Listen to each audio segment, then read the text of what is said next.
congratulate our colleagues, Professor Desmond, the founding department head of our art and design, as the chairholder for the next 5 years.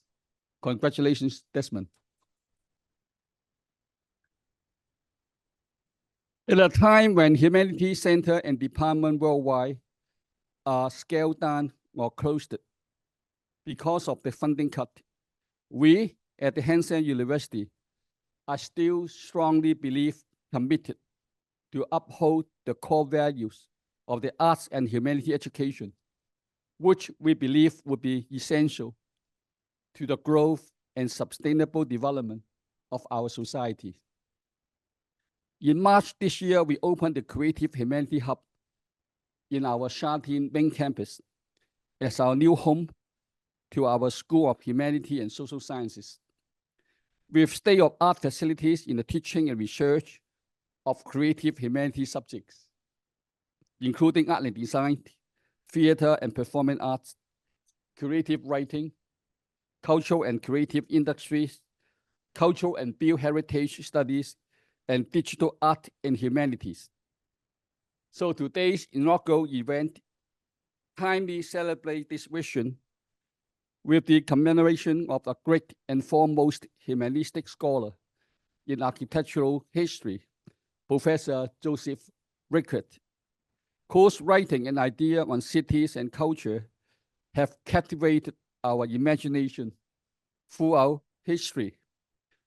Through Professor Hoy's initiation, we have invited and assembled 20 well-known scholars worldwide from 7 countries and 9 territories, which are former students, colleagues, and friends of Professor Rykwert, to present their insight of learning from the master.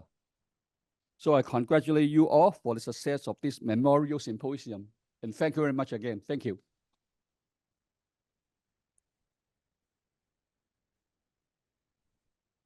Thank you, President Ho. Next is an address by the President of CIPSH, Professor Louise Oosterbeek.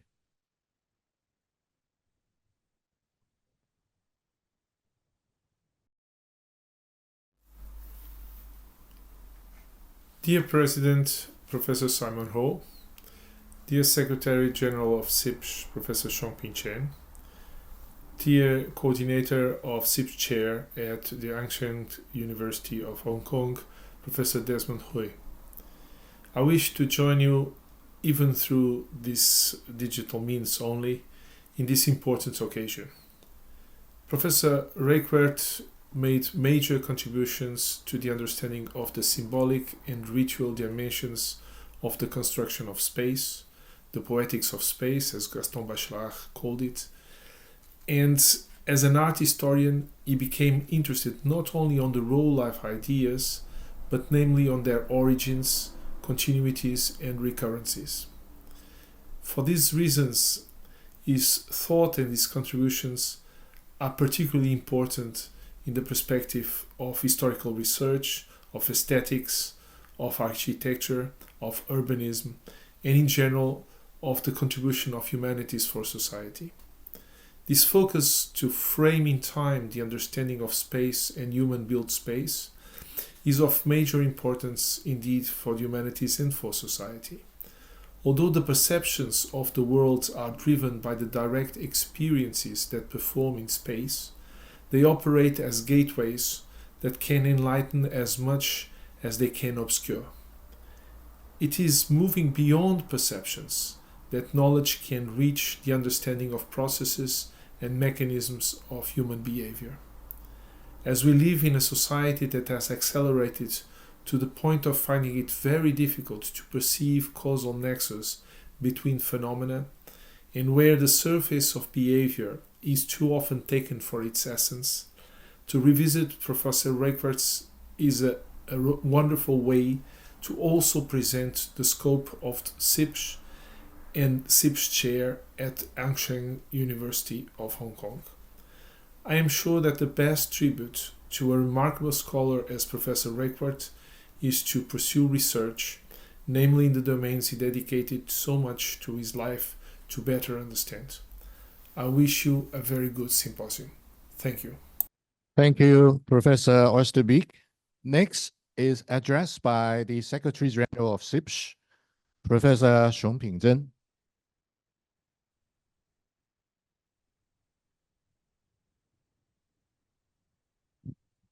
Good morning. President Ho, President Oosterbeek, good morning, colleagues and friends worldwide. We gather here to congratulate Professor Desmond Wei and Hsiung University to celebrate this honorable occasion to inaugurate a CIPSH chair on cultural heritage and creative industries with a special symposium. First, to begin with, please allow me, as the Secretary General of International Council of Philosophy and Human Sciences, to report and share with you how CIPSH chair represents institutionally. Each chair carries a unique installation with rare academic claim worldwide for the field he or she comes from. In other words, the process is for all of us to appreciate now this unparalleled value of scholarship which allow Professor Desmond Wei, his network, and also at Hsiung University to embark on another 5 years of continuous studies, collaboration, and breakthrough. CIPSH, as Professor Hui had just said, is celebrating its 75th year this year.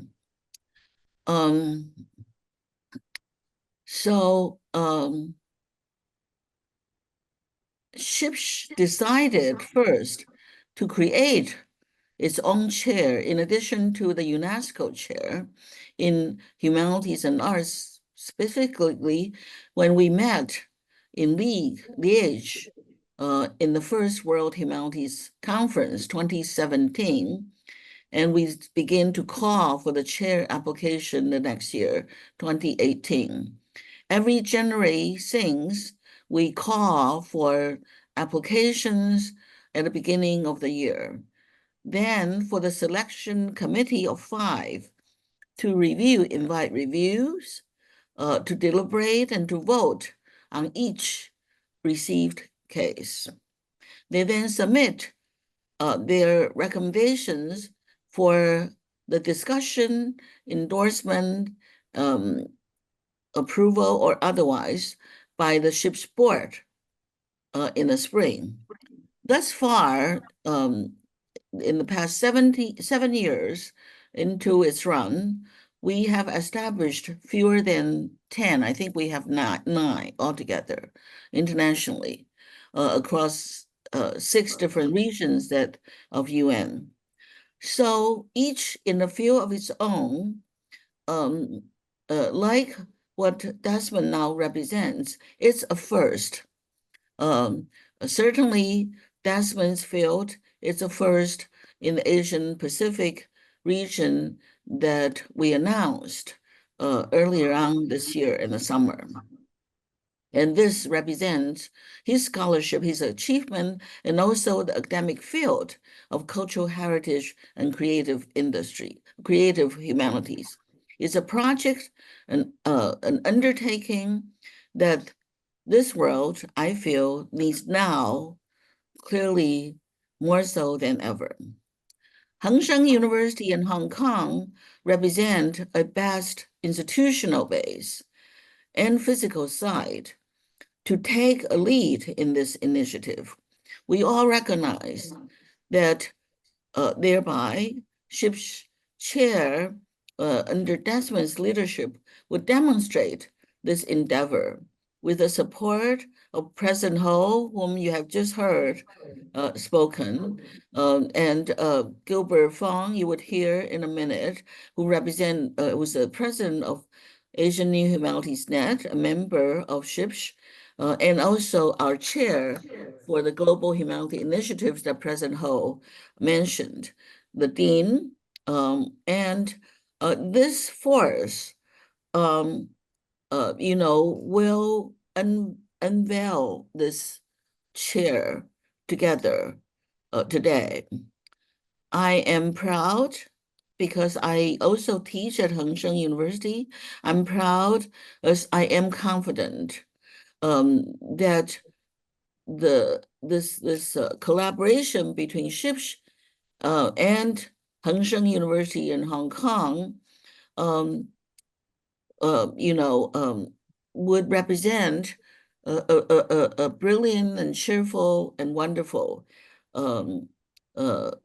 network and intellectual force. Even though I happen not to be with you all in Hong Kong, but I usually am in Hong Kong. So before closing, allow me to express profound gratitude and respect for this beautiful symposium Desmond and the colleagues worldwide decided to grace this inaugural ceremony, celebrating Professor Joseph Rykwert career in Cambridge and also across the world.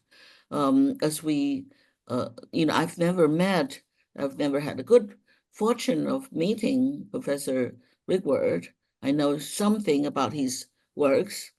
And as we read the topics, each one of you brought to the occasion today, 20 of you, his colleagues, his students, I feel that it's a Saturday, but we're treating the occasion as an intellectual festivity. Like all present in Hong Kong and also through internet in the symposium, we could not think of a better way to honor the establishment of this CIPSH chair in cultural heritage and creative industries. It is a memorial indeed of an outstanding scholar, a world-renowned researcher, and an inspiring teacher that we would all like to follow his example. By carrying on his legacy, the CIPSH chair will, wear the name of CIPSH, the International Council of Philosophy and Human Sciences in Paris. So I suppose it's a beautiful Saturday morning or Friday evening for some of you.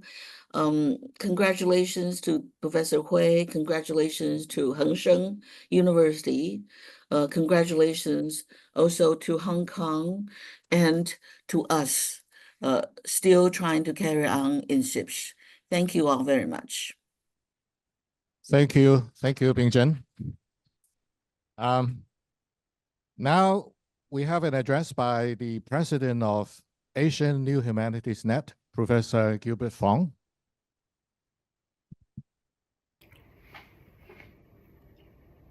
Ladies and gentlemen, esteemed colleagues and honored guests, it is both a privilege and a profound honor to stand before you today at this memorial symposium dedicated to the remarkable life and contributions of Joseph Rykwert. As we gather here to celebrate his legacy, we're reminded of the profound impact he has had on our understanding of built heritage and the humanities. His work transcended mere architectural theory. It engaged with the very essence of human experience, culture, and identity. Joseph Rykwert was not just an architect or a historian. He was a visionary who understood that built heritage is a living entity, a narrative that speaks to us across time and space. His insights into the relationship between architecture and society have inspired generations of scholars and petitioners to look beyond the physical structures we inhabit and to consider the stories, the values, and the histories they embody. He taught us that every building is a testament to the human spirit, a reflection of our aspirations, struggles, and dreams. In this spirit, we find a natural connection to the Asian New Humanities Network, which seeks to reimagine the role of the humanities to rapidly changing world. The network emphasizes interdisciplinary collaboration and cultural exchange, fostering a dialogue that transcends geographical boundaries. Joseph Rykwert's commitment to understanding the cultural significance of architecture aligns with the goals of the Asian New Humanities Network. Together, we can explore how built heritage can serve as a bridge between cultures, fostering mutual understanding and respect in an increasingly interconnected world. Moreover, we must acknowledge the vital contributions of Professor Desmond and CIPSH. Professor He's vision aligns with the Rykwert's belief that architecture is not merely a technical discipline, but a field deeply rooted in human values and ethical considerations.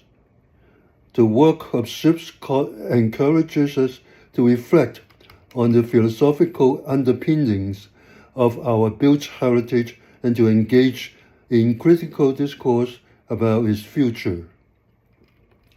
As we reflect on the Rykwert's legacy, we are reminded that the challenges we face today, urbanization, climate change, cultural homogenization, demand a deeper understanding of our built environment. The Asian New Humanities Network and CIPSH provides us with platforms to explore these issues through a humanities lens, allowing us to address the complexities of our time while honoring the rich tapestries of our histories. In conclusion, let me honor Joseph Rykwert by committing ourselves to the principles he championed. The belief that architecture and built heritage are not just about structures, but about the people, cultures, and stories they represent. As we move forward, let us embrace the collaborative spirit of the Asian New Humanities Network and the insightful guidance of Professor Desmond and CIPSH. Together, we can continue to explore, celebrate, and protect our built heritage, ensuring that it remains a vital part of our collective human experience. Thank you very much. Thank you, Professor Fong. Next is an address by me as convener of this symposium. So good morning, everyone. Thank you, President Ho, Luiz, Gilbert, and Ping-chen for your wonderful and kind words. Really a blessing that this symposium is organized as the CIPSH Chair inaugural event ever since its establishment in August. When I formulated my proposal to CIPSH last year, I never thought it would have been accepted and approved so soon. The CIPSH Chair at Hang Seng is on cultural heritage and creative humanities, which fall within the subject expertise that I have been developing ever since I joined HSU. My plan is to offer collaboration and promotion on scholarship, research, teaching, and public engagement services in these areas that would serve both HSU and CIPSH objectives, as well as those under UNESCO, to improve communications among scholars, enforce a better knowledge of cultures, and to bring forth their richness and diversities. As a scholar in history of art and architecture with a professional training as architect and designer, I have been educated and brought up by many teachers and mentors. But the ultimate model and hero was my PhD supervisor, Joseph Rykwert, who passed away in October. I took this coincidental timing of events as a hint to therefore dedicate the inaugural of this chair to him, as I believe that we share similar visions from the initiative. We remember people who have influenced us, especially those whom we met and know firsthand, and those who have influenced them in return. It is in this spirit that we call the symposium and gather students as well as students of students, pupils and friends of Joseph Rykwert to celebrate his ideas and life. I came to know of Joseph via a former colleague of mine at HKU, Professor David Long, who will be here today later, whose advice for me to study under this master in Cambridge at a critical juncture of my career as an architect in Toronto ended up shaping the rest of my life journey. My study at Cambridge was indeed the happiest moments of my life, where I met Joseph's co-teachers Dalibor, Wesley, and Peter Cow. The latter was the external examiner of my MPhil thesis. I also benefited from the teaching of the earliest disciples of Joseph, Robert Tavener and David Leatherborough, who became my external examiner for my PhD dissertation. My contemporaries were Von Hart, Neil Leach, John MacArthur, Michael Milojevic, and Jing Ying. My MPhil classmates were Lai Chee, Jill Bambury, Richard Talbert, and B.S. Chiu. To this list, I must also add Michael Ng, who later became my colleague for a few years at HKU before he worked for Norman Foster. We had many gatherings and meals together, joined by some visiting scholars from Australia and Italy, including Stan Fong, Francesca Musillo, and Michele Spacchi. It is wonderful that we managed to keep in touch over the last 40 years, and magnificent that most of them participated in the symposium today. During my career as a teacher at HKU, and under the support of the late Dean and Head Professor Eric Lai, and his wife, architect Joan Leung, who is with us today, I invited Joseph to lecture in Hong Kong, first in 1993, and arranged his first lecture trips with Anne Rykwert to mainland China in Beijing, Xi'an, and Shanghai, which was acknowledged in The Seduction of Place, and with 2 more separate trips after. It was around that time that I met my Canadian colleague, Professor Trevor Boddy, our co-chair today, who was member of SICA, the acronym for International Committee for Architectural Critics, an organization I'd also joined when Joseph became president. I'm glad that many SICA colleagues, including the most respectable founding member, Louise Gras, I also saw other colleagues, the current president, Wilfried Wang, and executive board member, Yasmin Sharif, are joining the symposium. As this symposium is held in Asia, I thought we should include Joseph's former students in the region. And therefore, through my longtime colleague from Singapore, Dr. Lai Chee Kien, he introduced me to Professor Raymond Quack. And through Professor Qiu Boshun, I managed to contact and invite Professor Lu Huiming from Taiwan, who fly over, especially to attend this occasion. Thank you. Hence, they complete the missing links from these places. Of course, the list is not perfect, as I could not locate a Japanese connection, which was indeed the first introduction of Joseph's Adam's House in Paradise to readers in the Far East. It was with the translation of Adam's House in Chinese that I was connected with Professor Xing Ruan, who was then teaching in Australia, and introduced the publisher to me and my student Li Bao, who took up the translation task with my support as reviewer. Professor Ruan referred Lawrence Neal to me, whom I have known from Joseph as his longtime friend and colleague in Australia, who shared with him an apartment in Venice. Lastly, Lawrence Mack. I haven't forgotten you. He's my student. The very first batch of graduates from Hong Kong U Architecture upon my return from Cambridge. Hence, the student of students. I invite Lawrence as a demonstration of Joseph's lineage of influence, as he is an exemplary model, being Director of Planning, Design, and Heritage of the Urban Renewal Authority in Hong Kong. With this introduction, I hope I have covered all the names on the program today, from the UK, US, Canada, Italy, Australia, Singapore, mainland China, Taiwan, and Hong Kong. I'm sure each of us will tell something different and unique about Joseph as a teacher, colleague, friend, or idol.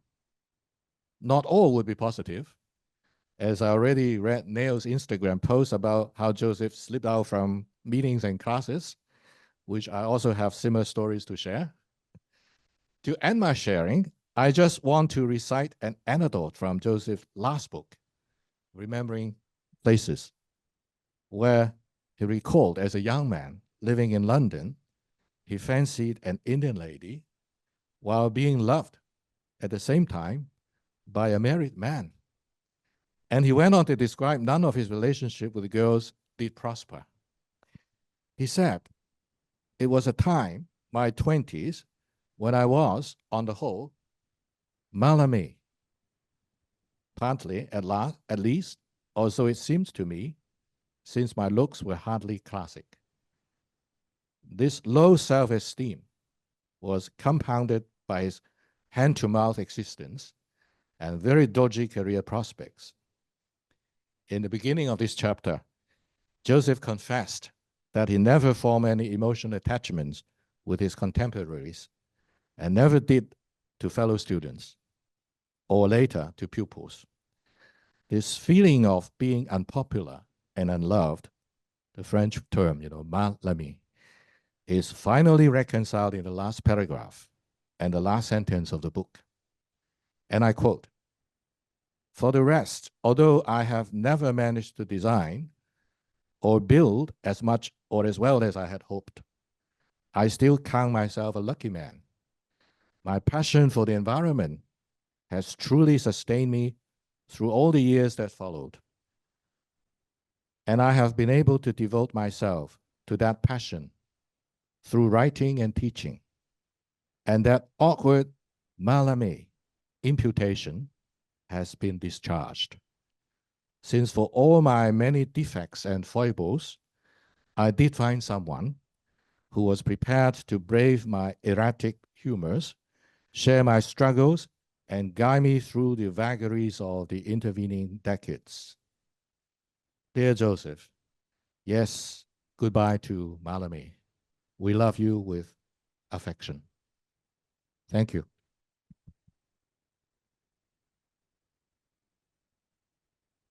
Now, before we start the presentations by the speakers, we have a little photo session, with the president and also, the plaque for the CIPSH chair. Yeah.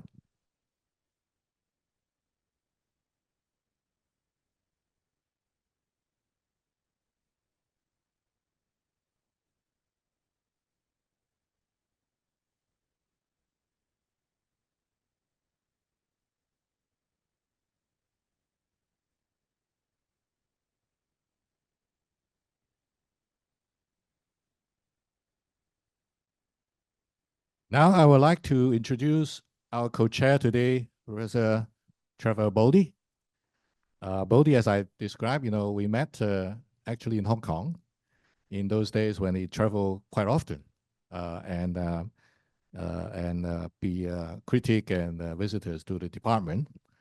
And he is, of course, a famous critic and curator of contemporary architecture and a Vancouver-based consultant to architects, developers, and museums. And his books, articles, exhibitions, and consulting are dedicated to exploring the relationship between design and contemporary city building. And Boddy is currently on the board of the Arthur Erickson Education and a visiting professor at the University of Calgary School of Architecture, Planning and Landscape. And he has held previous academic positions at UBC, Oregon, Manitoba, Carleton, and Toronto. And he lectures globally on contemporary design. So, Trevor.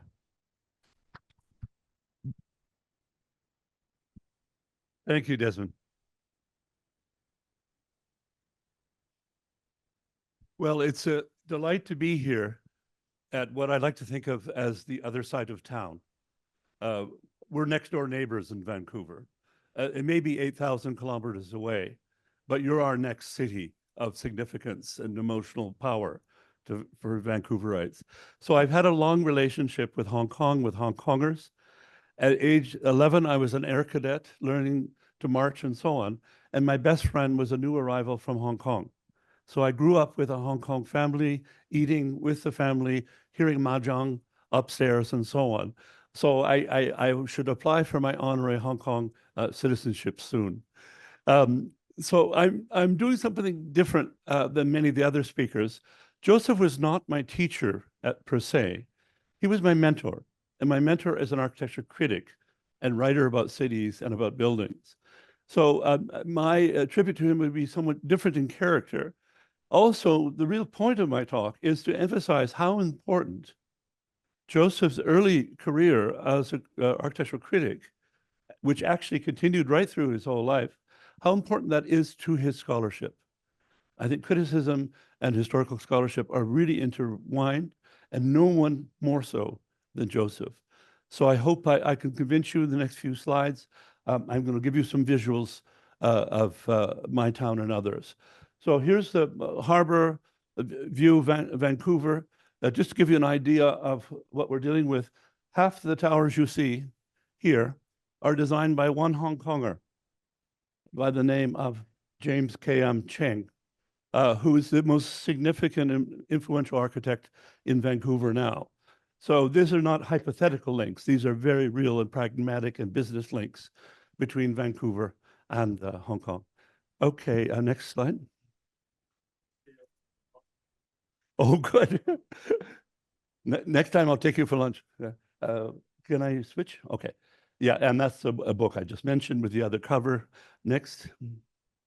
So I do architectural histories as well. I wrote a history of modernism in my home province of Alberta. So I can speak in that mode as well. Next. Perhaps highest profile, I've been a curator of architectural exhibitions. About 15, 20 years ago, Vancouver was on everyone's lips for our experiments in high-density housing, on new approaches to public space, and so on. Everybody wanted to know about Vancouver. I did a major exhibition called Vancouverism, which was installed in Trafalgar Square in London at the Canadian High Commission or Chancery there, and in Paris, and then finally in Vancouver. Next. So I'm really interested in this notion. Another time we'll debate what Vancouverism means, etc. I've been developing an idea called hybrid city, about the hybridity of my city, and I'll talk about that in a moment. Next. And this all came out of a commission for the Vancouver Art Gallery. They put together an exhibition called We Vancouver, 12 Manifestos for the City. So 11 visual artists and me as an architect and critic were asked to propose manifestos for this city and change. So I wrote a text called Hybrid City, next, which is a Rem Koolhaas style retroactive manifesto for Vancouver. It's the manifesto Vancouver never had or could have had. And I think the idea of hybridity, a hybrid between Asia and North America, hybrid construction, et cetera, hybrid social conventions, all of these are part of my theory of Vancouver. Next. And then the exhibition went out into the streets. They produced large posters with a beautiful, by the way, custom font designed just for the program, and put it on construction sites. So in other words, the manifestos went into the streets itself. Next. Along the way, I've written for most of the world's leading architectural magazines. I could not resist including this. This is for the Architectural Review in London. I've written for them many times. They have a column called Reputations, where a critic like me is asked to reevaluate a prominent figure in world architecture. Because of the exhibition downstairs, I could not resist showing this. This is my revisionist take on I Am Pei. It's a brilliant show. Go see it. It's fantastic. I learned a lot about, especially the early works, which I'm very much impressed by. However, I have to admit, I've not changed my opinion of I Am Pei's late works. Note the illustration, those of you who are in the branding business here. I didn't do it, but an artist in London interpreted Yu Pei's face and turned it into Bank of China. So I thought it was really quite a clever bit of meme design. Next. Okay, to tell you how Joseph Rykwert functions as a public intellectual, I'm going to give two examples with which I was personally involved. The first one comes from 2005. I was approached by the directors of this museum, the Museum of Anthropology at the University of British Columbia in Vancouver. And they were about to do some construction. They wanted to have an exhibition in the form of a conference. In other words, they didn't have space to put up things on the wall. They said, Trevor, why don't you convene something for us? I immediately thought about critics around the world. I thought, how interesting would it be to invite critics from every continent to come to Vancouver, first of all, to talk about their own cities, and then on the last day, we'd turn the tables and the critics would tell us what they thought of Vancouver. So this dialogue process was very important. I mentioned this to Joseph Rykwert. He couldn't have been more enthusiastic. He pulled out every plug, made sure everybody came, and really thought it was an amazing experience. So next. Here we are, critics from around the world gathered in 2005 for an event that I named Dialogue of Cities. Now, I think we have a dialogue ongoing between Vancouver and Hong Kong. I think most cities in the world should get talking to each other, and I really believe in this. So just to explain who you're seeing, this is Yasmin Sharif, who's one of our speakers later today, based in London, but born in Nairobi, grew up there in Kenya. Next to her is Professor Samia Rab, born in Pakistan, taught a long time at Sharjah in the Emirates, and is now based in Maryland. Of course, Desmond, I think you know him. Behind him, a really key figure in the history and criticism of Latin American architecture, Roberto Segre, who split his time between Havana and Rio de Janeiro. There is one of my key other mentors, Dennis Sharp, who I met at the AA, who taught a brilliant course on Expressionism. Arthur Erickson, our preeminent architect and the architect of the building where we met. And then Joseph, of course. And then finally, in the far left is Louise Gras, who will be the next speaker. I'll be introducing her in a minute. Next. So we had the final session in this glorious room, surrounded by the totems, potlatch bowls, etc. And it was an amazing place to have a dialogue about cities. You see a very much younger Desmond here, not a speck of gray on him. And there's Yasmin in the back. Next. So CICA is the organization of critics worldwide, as Desmond has mentioned. Next. I was accidentally at the founding of this organization. The International Union of Architects met in Mexico City in 1978 at the Auditorio Nacional. I was there as an architecture student. Our design scheme had been premiated for an award. So I was there. I saw a sign up for criticism, went to it, and so happened in on this bunch in 1978. So it's continued ever since, and it's added immensely to my life. Here we have Jorge Grusberg, one of the founders and funders of it, Bruno Zevi, other key critics from around the world. Next. And then it's continued ever since at congresses, et cetera. We get together. Often the most important things are done over lunch, et cetera. Here, Joseph and the rest of us, I think, are in Istanbul in that image. Next. Now, most of you will know Joseph's work as an historian. And on Adam's House in Paradise had an enormous impact. It came out when I was a student. And I just reminded yesterday that it was the second book in a series for the Museum of Modern Art. The first one was Learning from Las Vegas. Number 2 was on Adam's House in Paradise. It gives you an idea that these are books of substance and of enduring impact. Next. Joseph was born in Poland and fled Nazi Europe, came to London, studied architecture, and he practiced for almost a decade. Often people don't realize this, but he loved to talk about it. He started, next image, working as a critic for the Architectural Journal and other British publications while practicing, and then segued into history, theory, and so on as his career progressed. Joseph told me when he was at the AJ, he wrote a piece about this design competition for Simon Fraser University in Vancouver. On the right is Arthur Erickson once again, and his partner, Jeff Matsey. This their next. Next.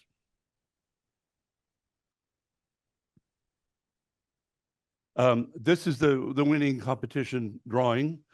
It's for an entire university on top of a mountain just outside of Vancouver, all functions integrated into one megastructure.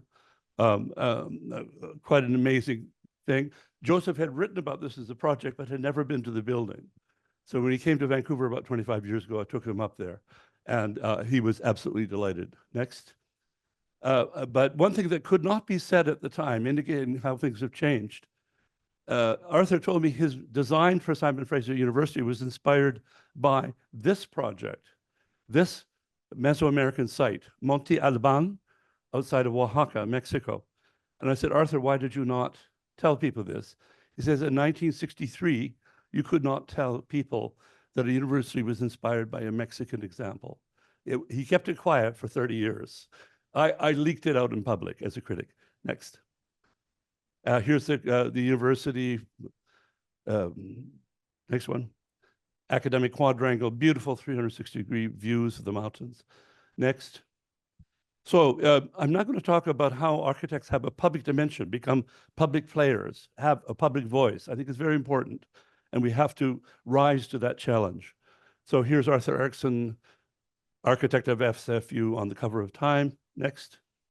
A lovely photo. This is Arthur Erickson during design, looking at the Great Hall where we had our conference, et cetera. I think it's a very evocative image of the architect at work. A lot of the what we do, the most important thing we do is contemplate and think, the poetic dimension of it, and emphasizing the humanities side that we just heard about. Next. And then look at this, that it gets flipped into Hollywood. They came up to scope a movie, and they wanted a museum and some houses. They met Mr. Erickson, and this is the star, Richard Gere and Sharon Stone, the most highly paid Hollywood stars at the time. They were so impressed by Erickson that Richard Gere basically plays Arthur Erickson in the film, and Sharon Stone plays his wife. And they made the special model of the museum for it. So it's a very postmodern kind of meta film. Next. So I curated a number of these and other films that use his buildings and his persona for his centennial 100 years of Erickson last June. Next. And there is Erickson in later life. Next. Now I'm going to finish up by talking about one other public event showing Joseph Ryckwert's deep commitment to the public discussion and debate about architecture. This was an event held in 2014.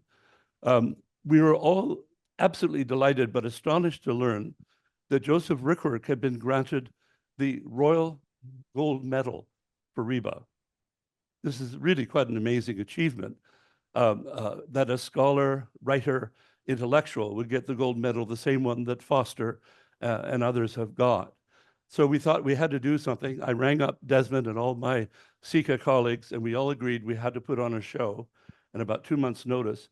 So we put together an event which was called Critical Junctures. And the notion was that we're at a critical juncture in history, and the actual practice of criticism is at a critical juncture. Where and how do we write about buildings? What happens when newspapers don't have critics anymore?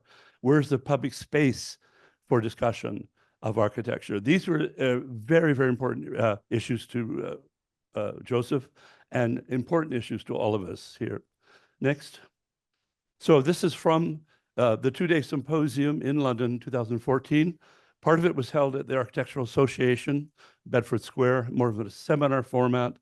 Here's Joseph, one of my mentors, George Baird of Toronto, having a discussion. Next. Then the next day, we moved to a much grander locale, the Victoria and Albert Museum in Kensington. And in their large theater, 400 people gathered, and we spent a whole day talking about criticism. That day, by my count, there were 60 architecture critics present, 60 in one room. As far as we know, that's the most that's ever happened in the history of the world, and it'll never happen again, because architecture critics are a dying breed, I hate to say. Next. Pass on this to the next one. And here's from some of the V&A sessions. Here's Luiz again, the wonderful Eduardo Comas from Porto Alegre in Brazil, Michelangelo Sabatino, a Canadian who is former dean at IIT in Illinois, etc. Next. Michael Sorkin was able to join us. He was already ailing, but quite sick of it, came and participated royally. He's a huge fan and supporter of Joseph, as I am. I think Joseph is one of the most appreciated and celebrated critics by fellow critics. Next. And I think you all know the bon mots that Sorkin comes up with, his witty takes on things. Next. For the book, there was a book produced about the symposium, enormous good work by Luiz and Sarah in Mexico City. It was published by Docomomo. It's more than a proceedings, it's full essays, etc. This is my essay in the book on the conundrums of architectural criticism. It's kind of a theoretical piece about the inherent contradictions that occur in the practice of architectural criticism. Next. And there's the cover of the book. So thank you very much for that. And I'm going to segue directly, since this is Louise's project, into introducing our next speaker. Louise Gras in Mexico City has been a friend and colleague for almost 40 years. She teaches at the National University of Mexico City. Many of you will know it for the beautiful mosaics on the key buildings. She's been an absolute engine to keep SICA going in terms of communicating and organizing conferences, et cetera. And I think she's a singular voice promoting public discussion and debate on architecture. So I don't think I need to read the CV. You got the blurb there. But I'd just like to now give the stage over. Do you have Louise up? Okay, good. Thank you very much. And please listen to my colleague, Louise Gras. Thank you.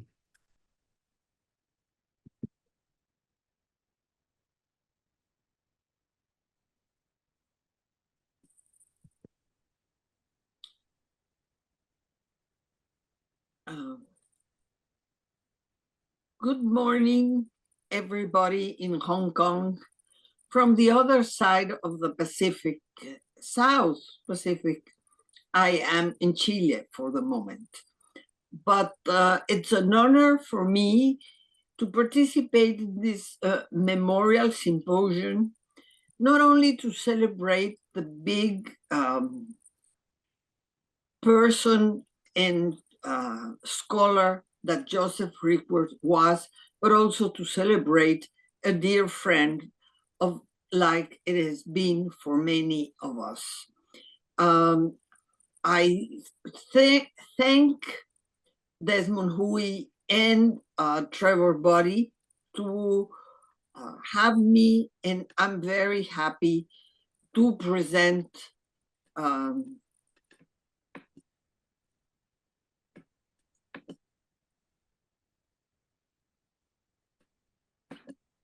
this that I hope you can all see. As I was watching the presentation by Trevor, as you can imagine, some of the images and what I will present will overlap what he said. This is the foundation, like he said, in October 26, 1978, of CICA in Mexico City at a UIA Congress. And ever since then, we have had an important relation with the UIA that you will see at the end. Joseph Rykwert was the one that finally did an official presentation and relation of CICA with the UIA. The first participation of Joseph in a meeting for of CICA was in Buenos Aires.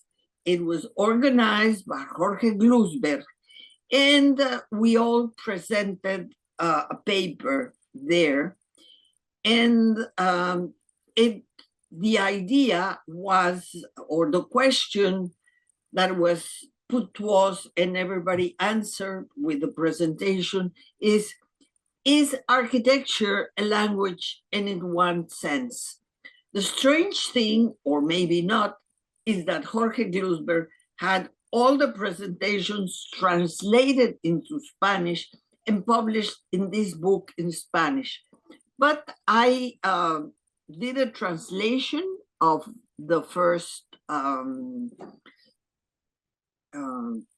paragraphs of Joseph's presentation, because I think it's important to see what he was thinking at that time in 1981. Is architecture comparable to a language? This is how the ancients thought. Lucretius and Vitruvius, quoting from old books, tell us that the art of building and language were the first social conquest. Later, in the 17th century, in the prologue of his monumental French edition of Vitruvius, Claude Perrault compared architecture, or at least in the sense of beauty in architecture, to language because of its arbitrary and unregulated character. As both are arbitrary, Perrault adds, they must be limited by strict rules.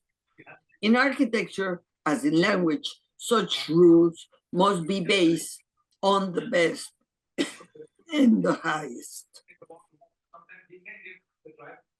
Later, we had a meeting, a very interesting meeting. Here I am talking to Joseph in Seville in June of 1988. We were there discussing the plans that Seville had for the World Fair in 1992.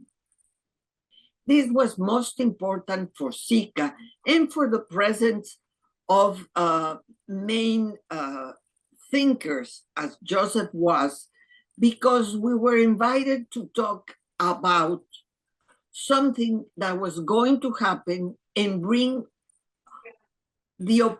our opinion instead of bringing a criticism afterwards. This, to my mind, was very important for CICA, and to hear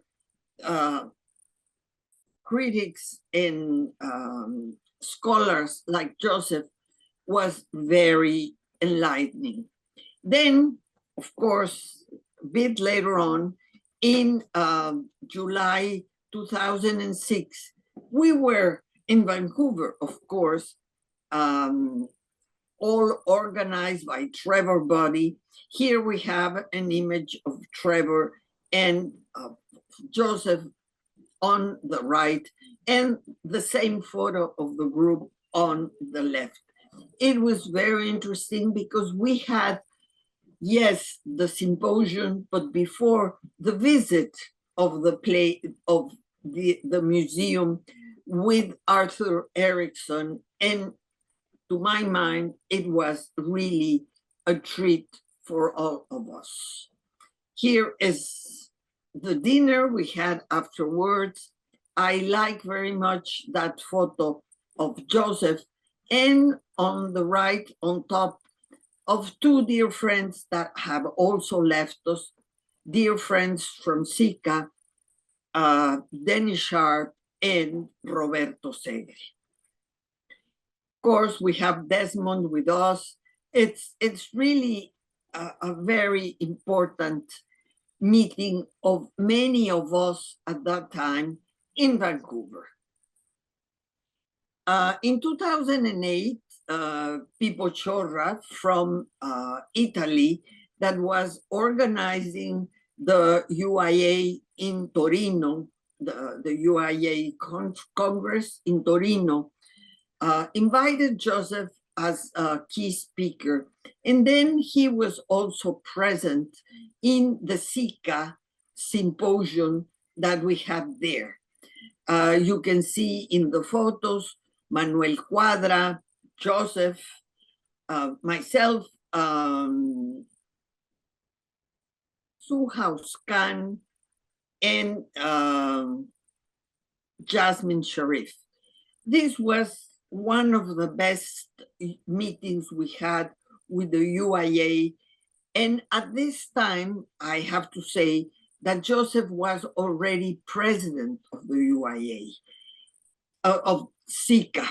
And he was president for quite a while because we didn't have a real assembly. We didn't elect anybody, because he was also always very active and very helpful to have SICA and SICA meetings at all that time. And it was really a pleasure to be with him. A pleasure that was, of course, major one when he had the Royal Gold Medal in February in 2014. We were all very proud, and especially proud that he presented a fantastic speech at the time. We had a SICA symposium. We had, like Trevor just told us, a symposium also at the Victoria and Albert Museum with many SICA members and personalities talking about Joseph's works, about Joseph's books. And this is something that was also very important for SICA, to discuss about the main body of work that a critic has, that is his publications. Then we had, like I said, a dinner. Here we have Joseph talking to Jasmine Sharif. And with Sarah Toppelson, that was also present, we decided to publish not only his fantastic talk to receive the medal, but also 14 essays of the SICA colleagues that presented in the critical juncture their presentations. The title of Joseph Rykwert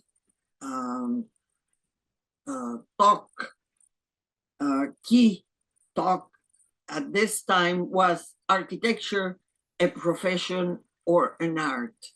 And he deals with since the 17th century, with important writings, mainly in England, about the discussion, is architecture an art or a profession?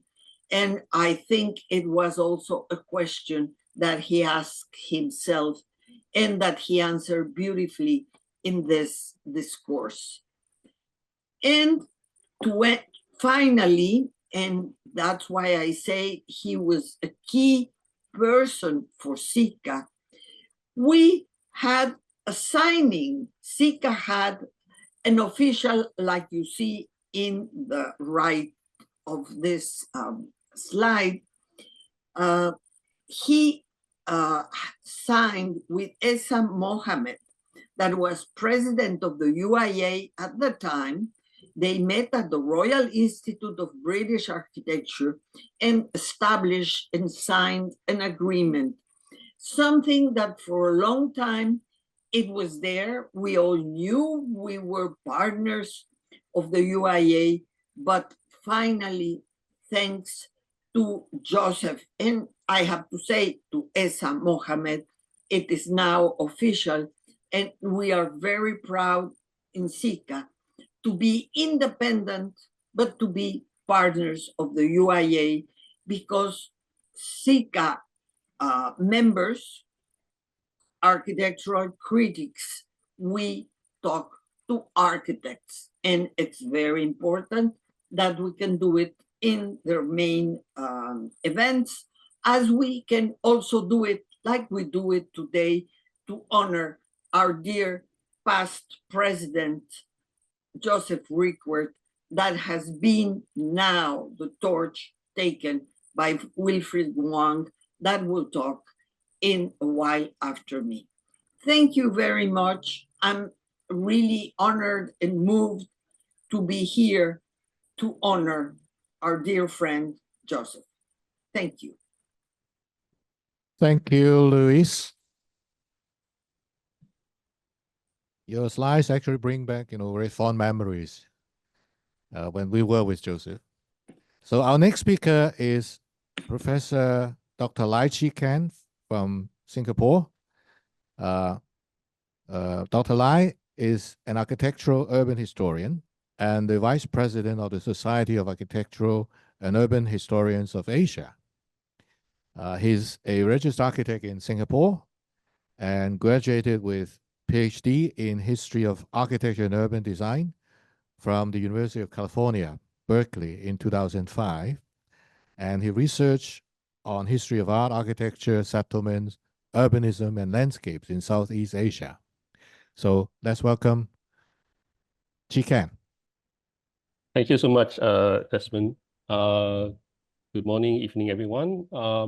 It's a great honor to speak amongst luminaries of the field and at the Memorial Symposium for Professor Joseph Rykwert. I'm a great admirer of his works and have perused a lot of his books. I would also like to have a shout out to Ms. Joan Leong, who was my boss in my short stint internship in Hong Kong. I know she's in the audience. But let me begin by saying that the slide on the screen is not the not the common slide that people will show of Singapore, partly because Singapore is often portrayed as an aspiring global city with shiny buildings and architecture. This is in fact a postcard image taken around the interwar period in Singapore, and it shows a farmer's house in the suburban or rural areas in Singapore. This is in fact the topic of my ongoing research. It is in its infancy stage, about rural houses in Singapore. If we look at just historical maps of Singapore, we can see its very rapid development since prehistory, when scholars believe that this was the landscape of mainly dipterocarp forests, and you can see on the top right a map of 1948, which shows a darker area that was developed when British colonizers arrived in Singapore, which grew in 1948 into a city or municipal area, right, with a kind of a boundary. But of course, this boundary is always changing. And outside of that city boundary is the rural area that was inhabited by these Chinese farmers as well as other groups. By 1970, the area is estimated, the rural area is estimated to be about 80% of the Singapore's land area and 20% of Singapore's population. But in fact, within this 20% of population, there were about 80% of farmhouses, right? So at the bottom left, you see the first concept map, right? A design concept planning map of Singapore in 1971, which ascribes a developmental corridor, that's the green line at the bottom, and a ring, right, of where satellite towns and housing estates will be built. So based on this plan, you can see that the rural area has been replaced.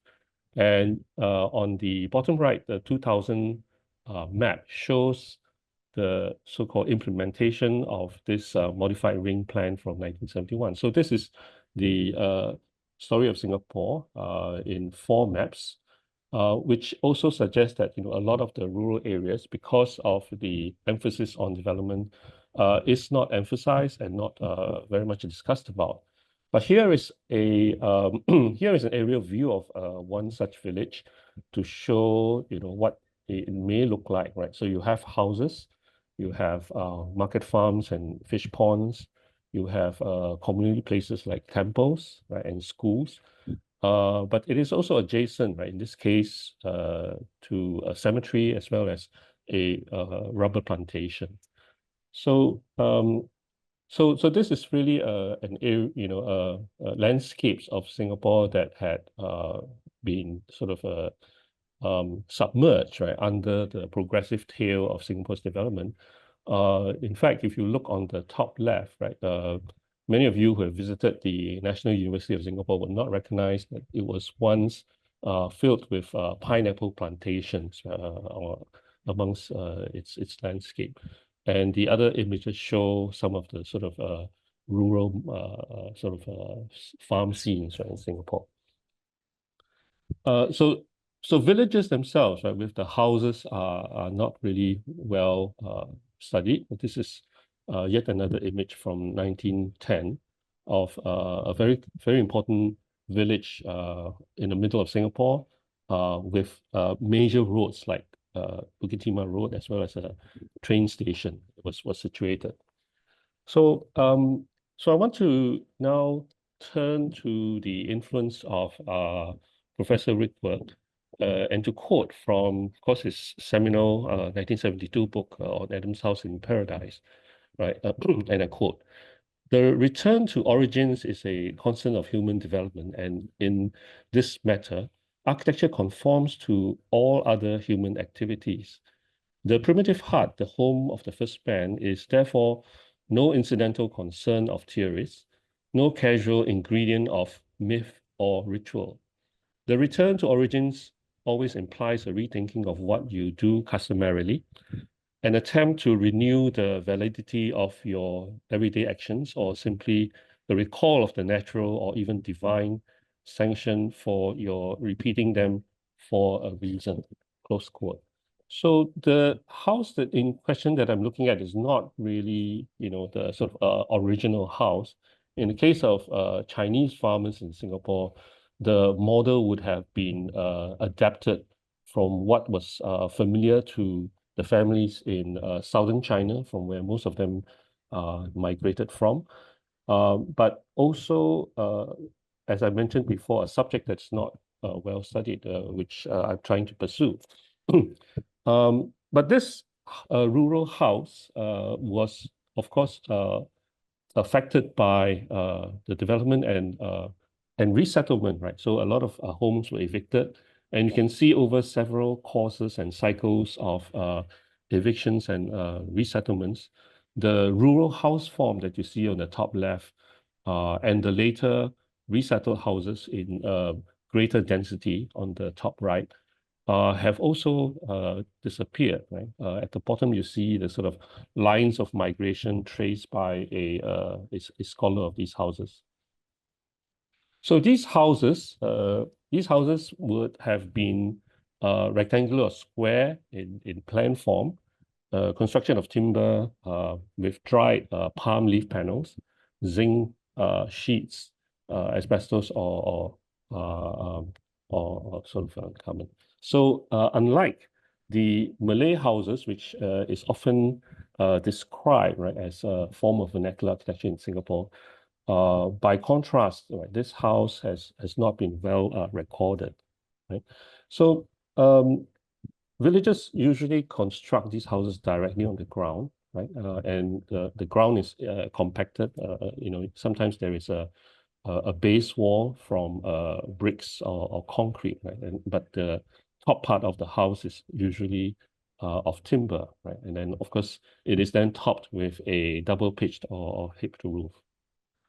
And in a similar way to the physical form of houses transferred from southern China, right? Some of the sort of principles in planning, like geomancy, can also be found for these houses, right? So elements of feng shui, right, of facing south, and on plan and with the living space, the most important one, facing the main entrance. The image shows a house, right? And then, of course, how the sort of compacted ground or concreted ground it sits on, and on the right, right, a kitchen from one of the houses.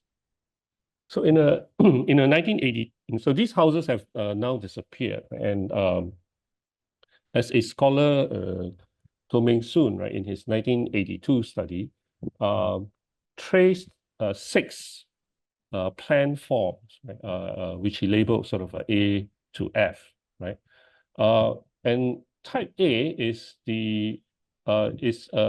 deducted to be the most original form, right, with its rectilinear, rectangular plan, and also a sort of a hip roof above it, in which they could pack, right, the different functions of a living room, bedroom, kitchen, and bathroom, right, and then connected externally to sewer forms, right? And in his study, he found that most of the houses have, in plan form, have deviated from the original type, right, type A. In fact, almost 80% of that form have sort of changed from it, right, and added elements and moved sort of spaces around. So even from the sort of close study of these 6 plan types, right, we can also sort of deduce some of the changes that have, the design decisions that have been made, right, to type A. And if you look at this, right, the yellow part is the living room, the red parts are the bedrooms, the green is the kitchen, and then the blue is the bathroom. So an easy assumption to make would be that this type of house plan, when it comes to Singapore in its tropical equatorial climate, have made changes, right, due to first of all, fire safety. You can see the kitchen progressively being separated from the main core and becoming two separate covered by 2 separate roofs. And then, of course, the other thing is the introduction of corridors, and of course, this is to facilitate better ventilation in a hot, wet climate. So this is research is ongoing, and I hope that this also then in the spirit of Joseph Rykwert, to look at original sources in terms of the house, and to sort of ruminate on what these could be. Right? In closing, I would like to continue with that paragraph by quoting Professor Rykwert again. Quote: In the present rethinking of why we build and what we build for, the primitive heart will, I suggest, retain its validity as a reminder of the original and therefore essential meaning of all building for people, that is, of architecture. It remains the underlying statement, the irreducible, intentional core, which I have attempted to show transformed through the tensions between various historical forces. Close quote. Thank you.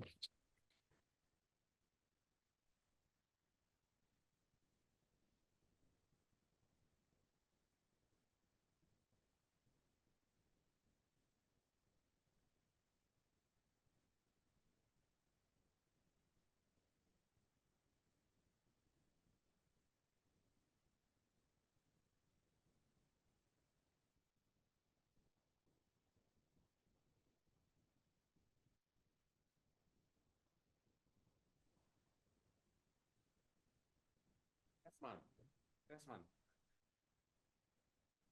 你可能要 announce 多一次，佢哋冇着到 plan， 你可能講多一次。沒有啊？講多一次啦。Hello, we are having a.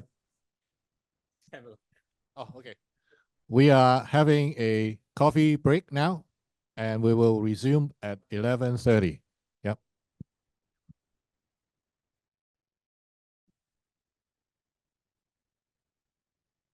Hello.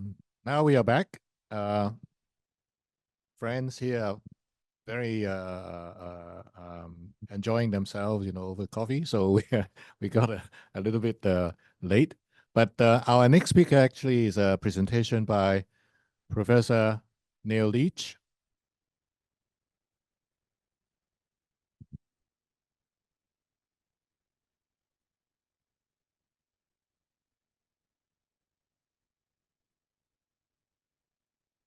Professor Leach is professor at Florida International University, at the European Graduate School, and also Tongji University. His initial research interests focus on the Italian Renaissance, and his first publication was a translation from the Latin of De Re Edificatoria, the 15th century treatise on architecture, written by the Italian humanist Leon Battista Alberti. The translation was undertaken under the supervision of Joseph Rykwert, and currently he is also working in the field of architecture and artificial intelligence. Yes. Hi, Desmond. Hi, I'm here. Hi, hello, Neil. Sorry. Would you like to speak online? Yeah, or would you like to play the video? I sent you the link, and it's carefully prepared, and I'm happy to answer questions afterwards if there's time. But it's a 15-minute presentation, so I think it will take up all the time. But thanks, Desmond. Just to say, I was brought up in Hong Kong, and it's great to be back in Hong Kong. I spent the first 4 years of my life in Hong Kong. Thank you. Thank you. So let's now go to Neil's presentation.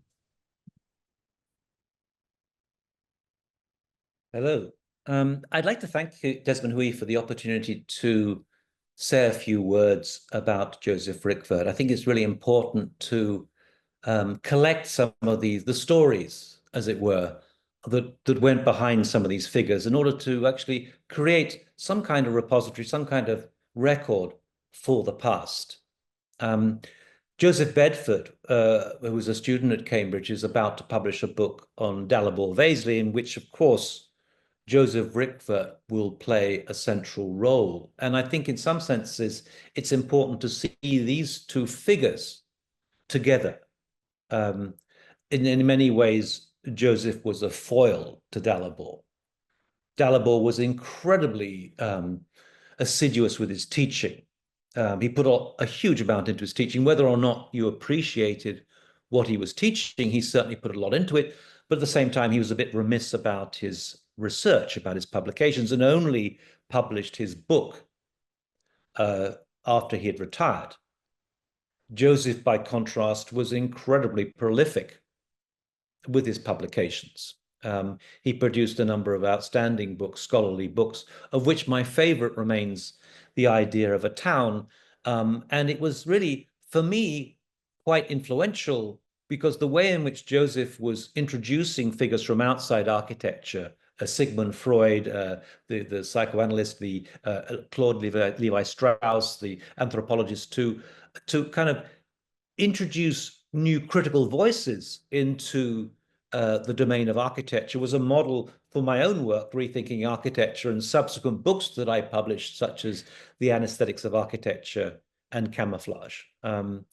So in many ways, Joseph was a role model for me, and I personally saw him as an iconoclastic figure, as a revolutionary figure who was really revolutionizing the world of architecture, just as Alberti had himself also been a revolutionary within the history of architecture, introducing the Italian language as a kind of an academic language, talking about perspective for the first time, and so on and so on and so on.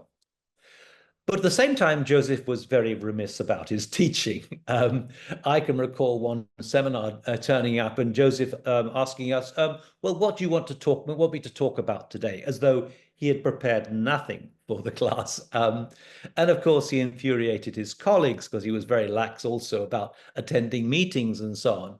I recall one particular incident when there was the most important meeting of the year and Joseph had disappeared off into town to go and buy himself a shirt. I remember that very, very, very clearly. And eventually, and of course, he was two-time in Cambridge by teaching also at UPenn, and eventually moved on to teach full-time at UPenn. I remember asking Michele Spacchi, who'd moved with him as a PhD student, whether Joseph had improved at all. And Michele said, well, no, if anything, he's got worse. And there was a famous moment when during the end of year reviews when Joseph says, I just have to pop out for a moment. And then you look out the window and there's Joseph clambering into a taxi with his suitcase and heading off to London. So Joseph was a bit of a scoundrel, but you'd always forgive him for everything because he was so charming about things. So to move on to the translation itself, I mean, just to be clear, I was the one who translated this book. I was the one who'd studied Latin. And every single word in this translation was translated by me. From the Latin, from De Re Edificatoria. Robert Taverner doesn't know Latin. He didn't contribute anything to the translation at all. He contributed to the glossary, but not the translation.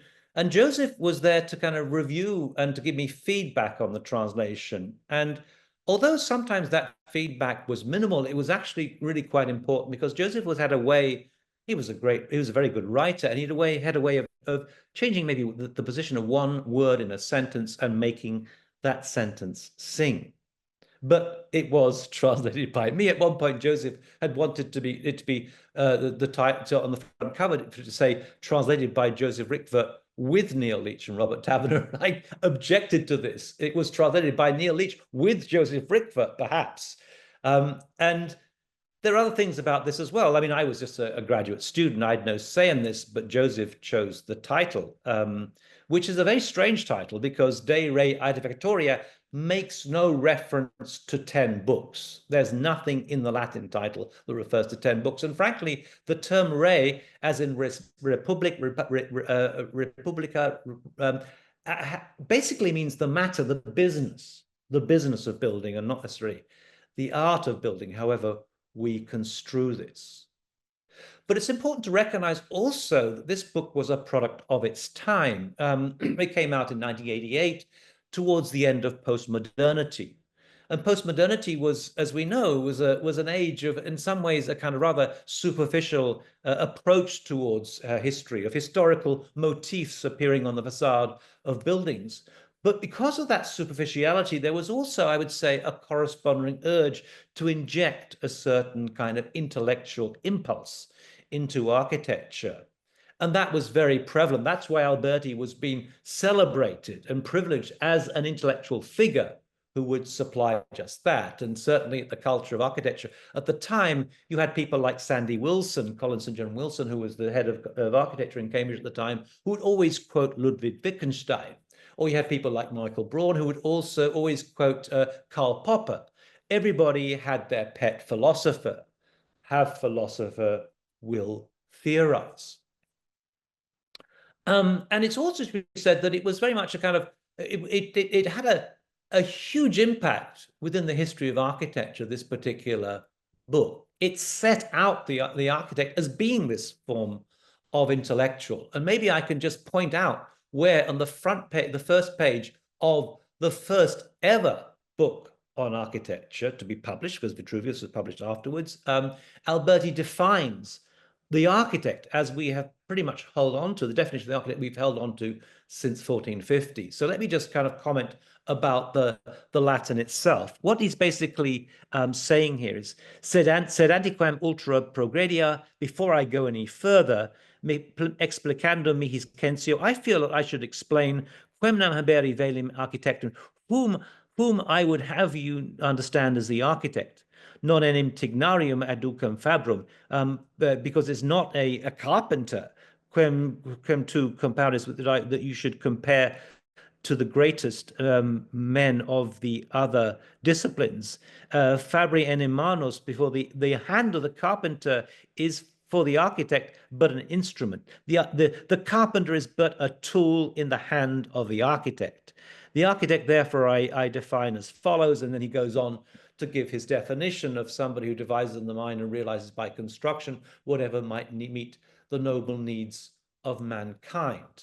But that was the important thing. He was taking the word architect, and it was basically saying this does not come from the Latin as had been thought, coming from arcus, meaning the arch, and tectum, meaning the kind of covering. In other words, the carpenter who would build the vault. And of course, the carpenter at the time was associated through Joseph as the husband of Mary, and the carpenter was thought to be closest to God, and so on. At least the vault was, and so there had been that long history. But what Alberti is saying, it comes from the Greek, from the word arch, as in archangel. And tectum, the master, the one in charge of construction. The architect was the intellectual, in a sense, in charge of construction. Now, you could claim that definition of the architect is already being eroded. Currently in the UK, we see more than 50% of building contracts being design-build contracts, where the architect is not in charge. The architect is working for the developer. The architect is a tool in the hand of the developer. Nonetheless, that definition has, to some extent, stood the test of time. But it's important to recognize that this was also produced in the age of postmodernity. I can recall, for example, Joseph giving me a copy of an 18th century book and saying, translate in that style, because that's the way we saw the world in those days. In fact, I didn't even read the book. What happened is that this book was typed up by me in the computer science department at the University of Cambridge using the mainframe computer. We didn't have our own laptops in those days. And what was interesting is that the way it came out, the expression, was a result of the process, a result of using computation.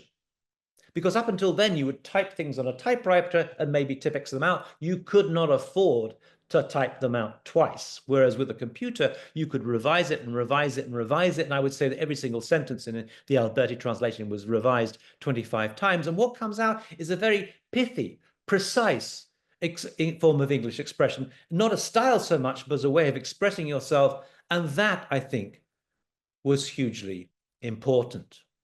I would also say that this had a huge impact on my subsequent career, because as I was surrounded by these computational geeks, amazing figures in the computation department, perched above the Babbage lecture theatre, and let's not forget that Charles Babbage was one of the kind of the godfathers, as it were, of computation, I began to realize that actually Alberti himself, and he'd written about mathematics, would have thought extremely computationally. And this definitely was my perception. The term lineamenta, I understood it in terms of a wireframe diagram. It was very much my conviction.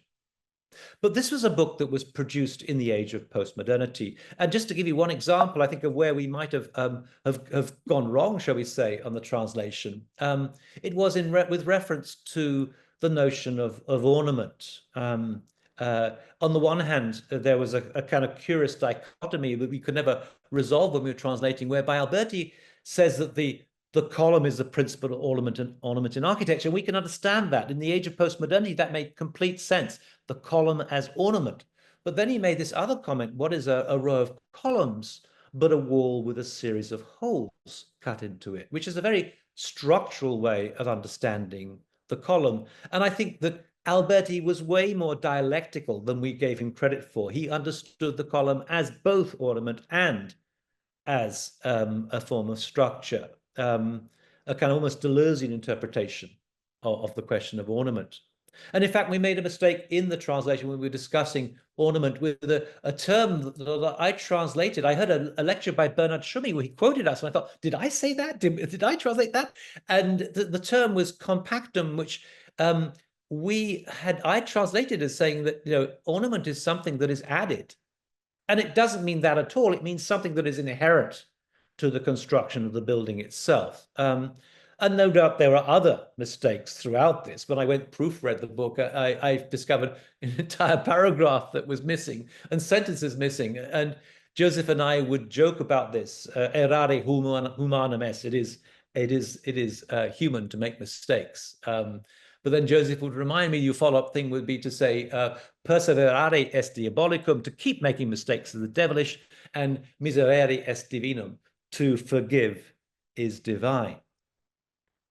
So anyway, we now find ourselves in a kind of a different world in which that definition, which held true, the role of the architect as the intellectual, I think all that is probably in some senses coming to an end.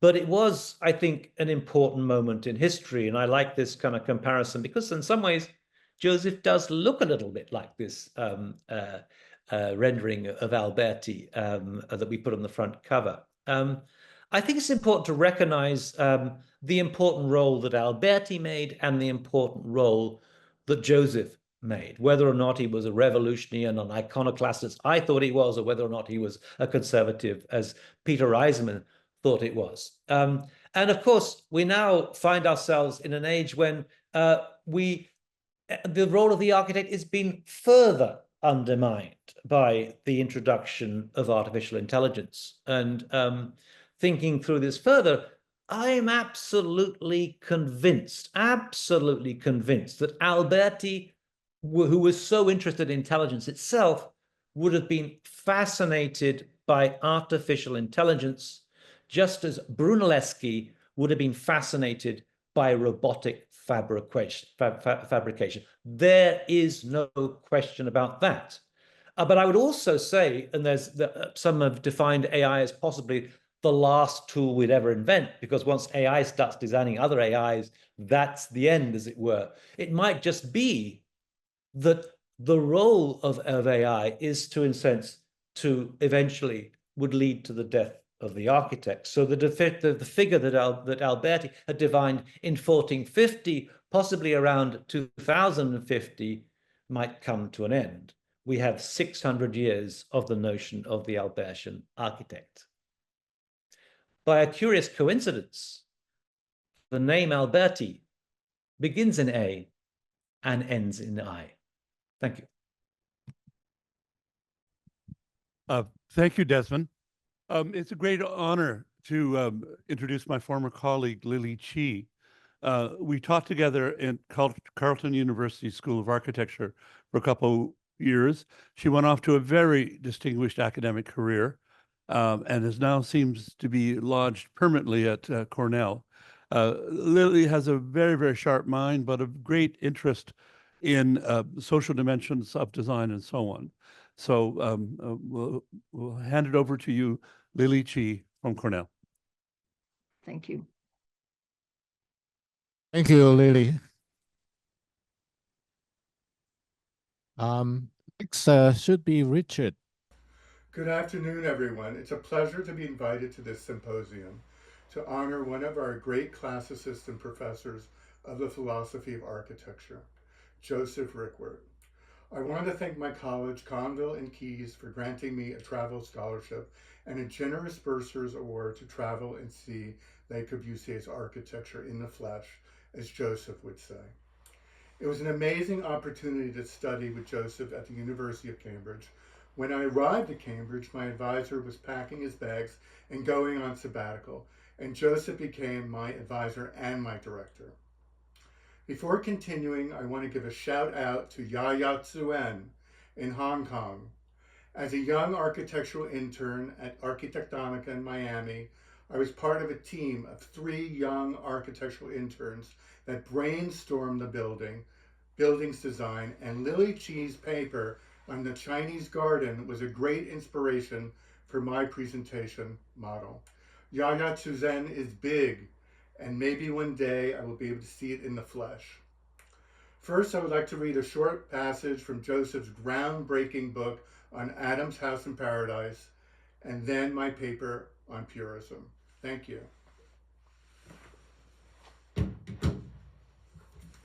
Adam's House on Paradise.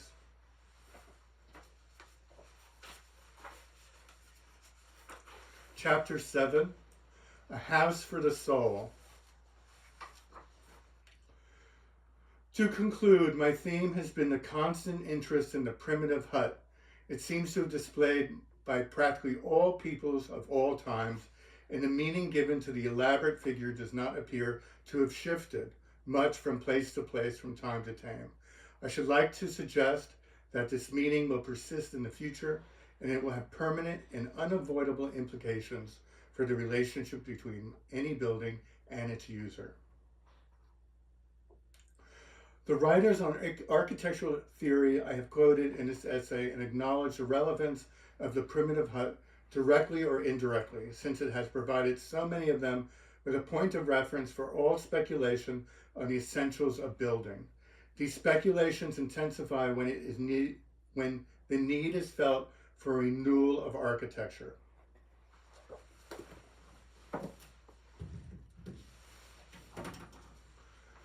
Third, my paper on purism when I was a student of Joseph's at the University of Miami, 1985.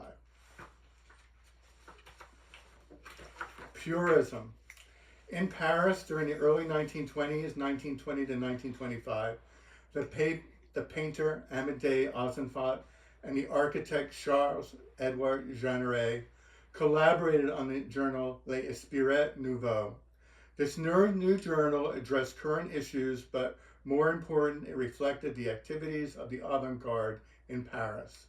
Since the journal was subscribed to by patrons, the editors were financially free to publish the work they chose, that of artists like Juan Gris, Pablo Picasso, and Fernand Léger, and to criticize freely the art of the time. Many artists and critics considered the publication as a rationalist response to the early Dadaist and Surrealist movements, and it served as the expository organ for the movement known as purism. Artists and art historians refer to purism as rigorous, as well as mechanistic, intellectual, and elitist. This paper traces the origins of evolutions of purism by looking at Jeanneret's formative and productive years, the works of the painter Juan Gris, and Le Corbusier's Villa-Garchat with its neoplastic transparencies. Amédée Ozenfant and Charles-Édouard Jeanneret met in May of 1917. Excuse me. Ozenfant published Memoir 1967, Notes to the Historic Event. Ozenfant writes, "The Swiss bird interests him and that he, Jeanneret, had the profile of a crow, corbeau." Ozenfant also claims that he coined Jeanneret's famous pseudonym Le Corbusier. Virginia Sept notes the following. Both Ozenfant and Jeanneret used a number of pseudonyms. Ozenfant, Saunier, Fayet, Defayet, Vausseret, Jeanneret, Le Corbusier, and Paul Bernard. Before meeting Ozenfant in Paris, Jeanneret had traveled extensively through Europe on his useful voyage and had previously worked as an architect. In that time, Ozenfant was a painter living in Paris. This is a continuation, page 6, Purism paper. Juan Gris' paintings are illustrative and sometimes representational, but the manner in which he paints suggests that on a secondary level, his paintings pay homage to Plato, and that the works painted during this period, 1915 to 1918, refer to Platonic solids. In the Timaeus, for example, the description of the primitive chaos, there is a further description of geometry and a geometrical order of transparencies. It is here that Plato states the following. Geometrically, solids are bounded by planes, and the most elementary planes figure is a triangle. Two types of triangle are chosen as the basic constituents of all solid bodies, and four basic solids are constructed from them. Transformation of the elements one is into another is accounted for by three of them being built up from the same type of triangle. The fourth earth being built up from triangles of the other type cannot be transformed into remaining three. Convenor states that there are no references to Plato in Wang Gris' journals, and he appears dubious about Gris' knowledge of Plato's Timaeus. He argues that nowhere in Gris' writings can one find a mention of Plato, nor of Plotinus, nor even of the occultists whom he enjoyed so much, and through whose works he came to know Platonist thought. However, Convenor also states that Wang Gris' circle of friends was aware of Plato's writings.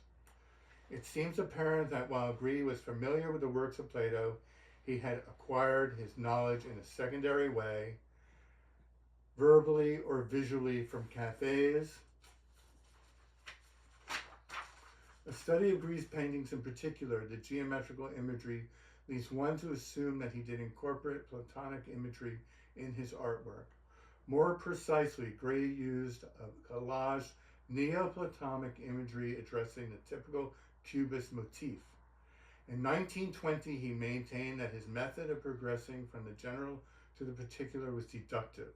His interest in nature and in morphic forms, therefore, informed his work. This explains why Gris' work influenced and inspired the purists, especially Jean Rey. Although in 1919, Ozanvant's paintings are very different from those of Wang Gris, there was a similarity in the use of object types. Both painters utilized a similar subject matter and theme. Both Ozanvant and Jean Rey reprocessed synthetic cubism into rigid geometrical forms. Their painted reliefs took as subject matter the new object type, bottles, glasses, and vases, which then took on new identities characteristic of the new machinic ethic. Their paintings were personal responses to the machine age, as originally depicted in the Purist Manifesto in the fourth issue of L'Esprit Nouveau, 1920. Purism employed a new rigorous style of painting nonetheless. Some historians see Jean Rey's early Purist paintings as little more than design exercises executed with a T-square and a compass. It has been argued that the hard-edged geometry of Purism was a banal response to Cubism. Jean Colding has written, although much pre-war Cubism had a strong intellectual flavor, its original had been notably unscientific. It offered no hard and fast rules, no signposts to artistic security and success. Many of the lesser painters began to search for some definite pictorial certainty in the realm of abstraction or in the coldly didactic movements such as Purism. This is contrasted with the elusive open system of Cubism. These critics stress that Purism addressed elitist issues, defining itself in allegiance with the avant-garde movement in opposition to Dada. And the following is a short synopsis of the Purist Manifesto. Purism, introduction, logic, the human factor, fixed points, the work of art, its goal, hierarchy, order. System, primary sensations, secondary sensations, ornamental art, symbolic art, the theme object, natural selection, mechanical selection, choice of theme object, the curious element, conception, composition, choice of service, geometric locations, regulating lines, models, modules, values, color, sensitivity, purism. Ozanvant and Jean Rey were rationalists who believed that they were maintaining stability in a world that appeared mad. One wonders if they were victims of their own rigidity. It is important to note that Jean Rey was born and brought up in a highly mechanized and controlled environment. The city of La Chaux-de-Fonds internationally known for its watchmaking. As a young boy, he was fascinated by nature. In adult life, he continued to take naturalist approach, analyzing the workings of the environment and displaying in his early architecture a great understand of how buildings worked. In his book, Towards a New Architecture, 1927, he referred to the Parthenon as a huge, impressive machine. Each part is decisive and makes the highest point in precision and execution. Proportion is clearly written therein. Was purism a search for the ideal image? Boulez, with his project Cenotaph for Newton, 1874, sets a prime example as architect visionary. Boulez was a true revolutionary of pure form. He aligned himself with men who believed in austerity rather than elegance, and in his heavy weight rather than featherweight. He also in earnest in his belief that his project, a utopian concept that was purely abstract, but also rigorous, responded to the most important scientific issues of the day. Note, Alberto Perez Gomez wrote this critique of Boulez's architecture. By the way, Lai Chee should be so happy that I am referencing her mentor. Boulez never tried to explain how the elemental solids are derived from nature, believing that the marvelous buildings of primitive cultures that he so much admired spoke for themselves. He respected the ineffable mystery of the origins of the preconceptual geometry, part of the human order since the beginning of time. His geometrical bodies are Euclidean, that is transcendental, combining an acute rationalism with artistic sensibility. Boulez revealed the eloquent figure of the fundamental principles of Newtonian natural science, the constitutive elements of its Platonic cosmology. Wow. The philosopher Merleau-Ponty's argument in the primacy of perception help isolate the problems of perception in the context of this notion of search for an ideal image. Ponty believed that when the viewer sees an object, there is something in fact behind the object. Kant believed to see an object presupposes there is a priori knowledge of the thing. For Kant, there had to be a link between empirical knowledge and visual understanding of the ontology of being. Hence, the viewer must have empirical knowledge of the thing or to have a priori truth. Merleau-Ponty began his essay, I and Mind, in the primacy of perception by quoting from the poet Paul Vallée. He wrote, "The painter takes his body with him. Indeed, we cannot imagine how a mind could paint. It is by lending his body to the world that the artist changes the world into paintings. However, if the painting proceeds to paint configurations, he or she is anchored in the dialectual experience between painter and painting. These configurations, therefore, must be determined by the fundamental contingency that we are in the world and that the object is an extension of self. It is difficult to understand Jean Rey's concept of primary and secondary sensations. In what context are these sensations primal? It is generally accepted that the purists were serious in their rigorous beliefs, and they believed in human beings that had primary sensations.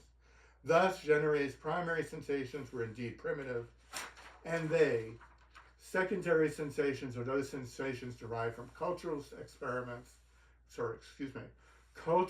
experiences, which being empirical, are grounded in an a priori aesthetics.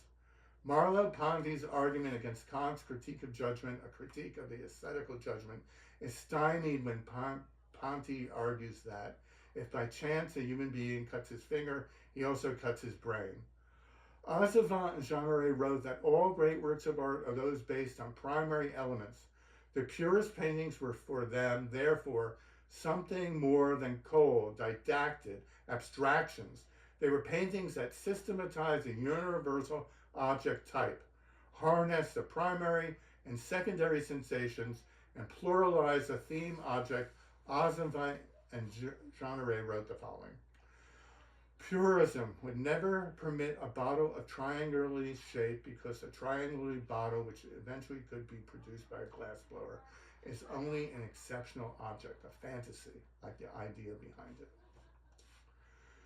Jeanneret implemented his notion of primary and secondary sensations as analysis of form in his designs for buildings. For example, the centroidal axis of buildings were considered secondary. However, any curvilinear line or plane along the building's fenestration would be considered primary, given that primary sensations control the application of a natural form. This notion of design would be brilliantly applied in his latter years at the Pilgrimage Chapel of Notre Dame de Longchamp, 1950 and 1955. And I need to note here that Gonville and Keith's College and Cambridge, the University of Cambridge Bursar Award gave me the opportunity to go to Longchamp for 3 days to study it, to measure it, and to figure out what it was all about. And I have Joseph to thank for that. I'll continue here. The hidden duality between the artist Jeanneret and the architect-engineer Le Corbusier is most apparent in Garchet Villa. Let us return to the Purist Manifesto statement to the component concepts of composition. Composition is our stock in trade. It involves tasks as an exclusive physical order. Composition comprises choice of service, division of the surface, co-modulation, relationships of density, color scheme.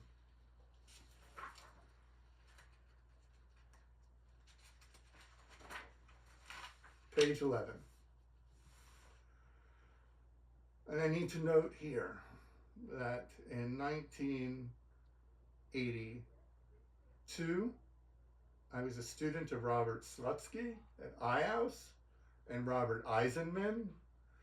And Robert Slutsky's article, Transparency, Literal and Phenomenal. The author addresses Le Corbusier's use of rectangular forms. Slutsky also refers to Corbusier's use of platonic solids. These planar relationships both enhance the interior space of Garchet Villa and added logic to the juxtapositions of its rectangular planes, fusing the problem of the object type. The object became utilized and was processed into another architectural idiom, the object type, used in conjunction with architectural circulation, structural modulation, and the projection of rectangular planes, as will be discussed later, became functional. That's really important. The design of the Villa Gauche also displayed the harmonious relationships of object type through the use of golden proportions. Here they are used in golden sections along the building's fenestration.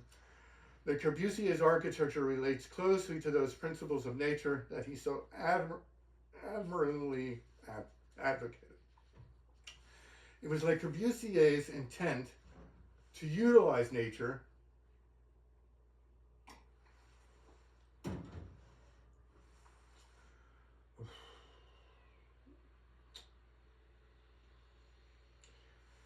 It was Le Corbusier's intent to utilize nature in the most effective way possible, since it was nature that governed a higher universal order of things.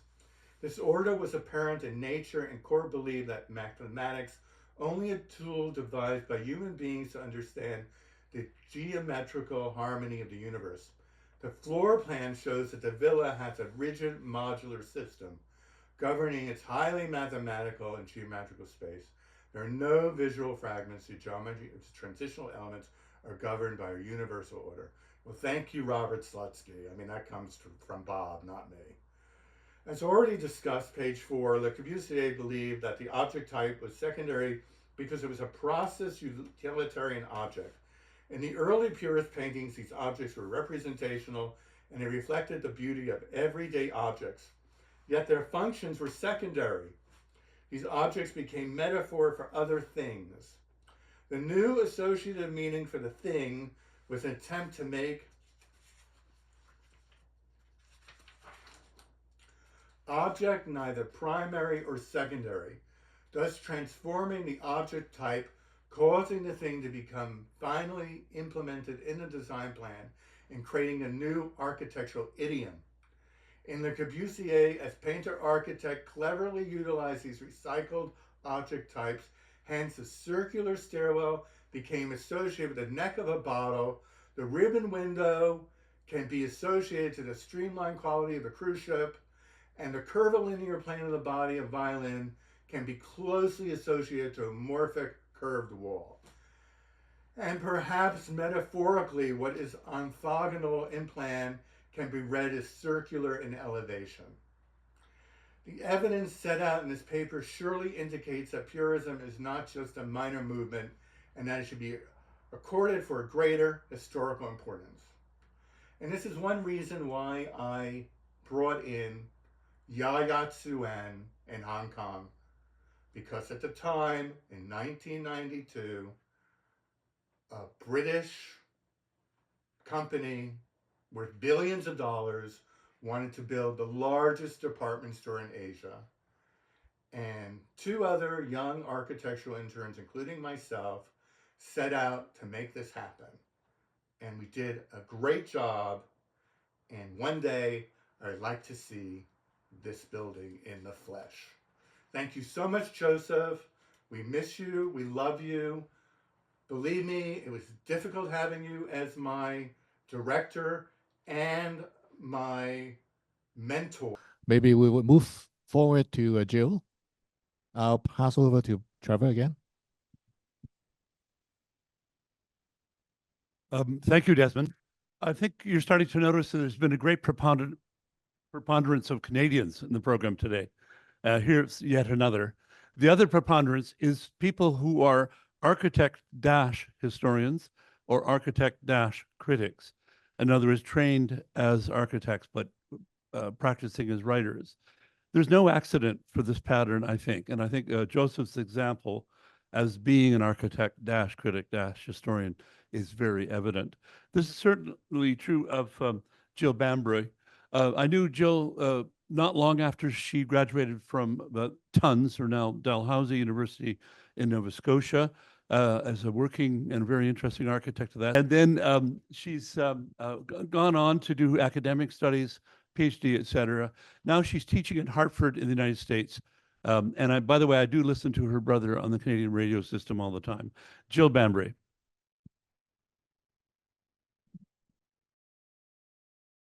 Xing, are you online? You ready? Yes, Desmond, I can go ahead. I do not have a PowerPoint presentation, so I can just talk. Ah, okay. All right. So why don't we have Xing first? No problem. Yeah. Okay. All right. So our next presenter is Professor Xing Ruan. He is now Dean of and the Guangqi Chair Professor of Architecture at the School of Design in the Shanghai Jiao Tong University. And prior to his current appointment, he was Chair of Architecture and Associate Dean at Sydney's University of New South Wales, where he was there actually from 2004 to 2020 for a long time. Yeah. And in fact, that was when I met Xing. So previously, he served as head of the School of Architecture at the University of Technology in Sydney.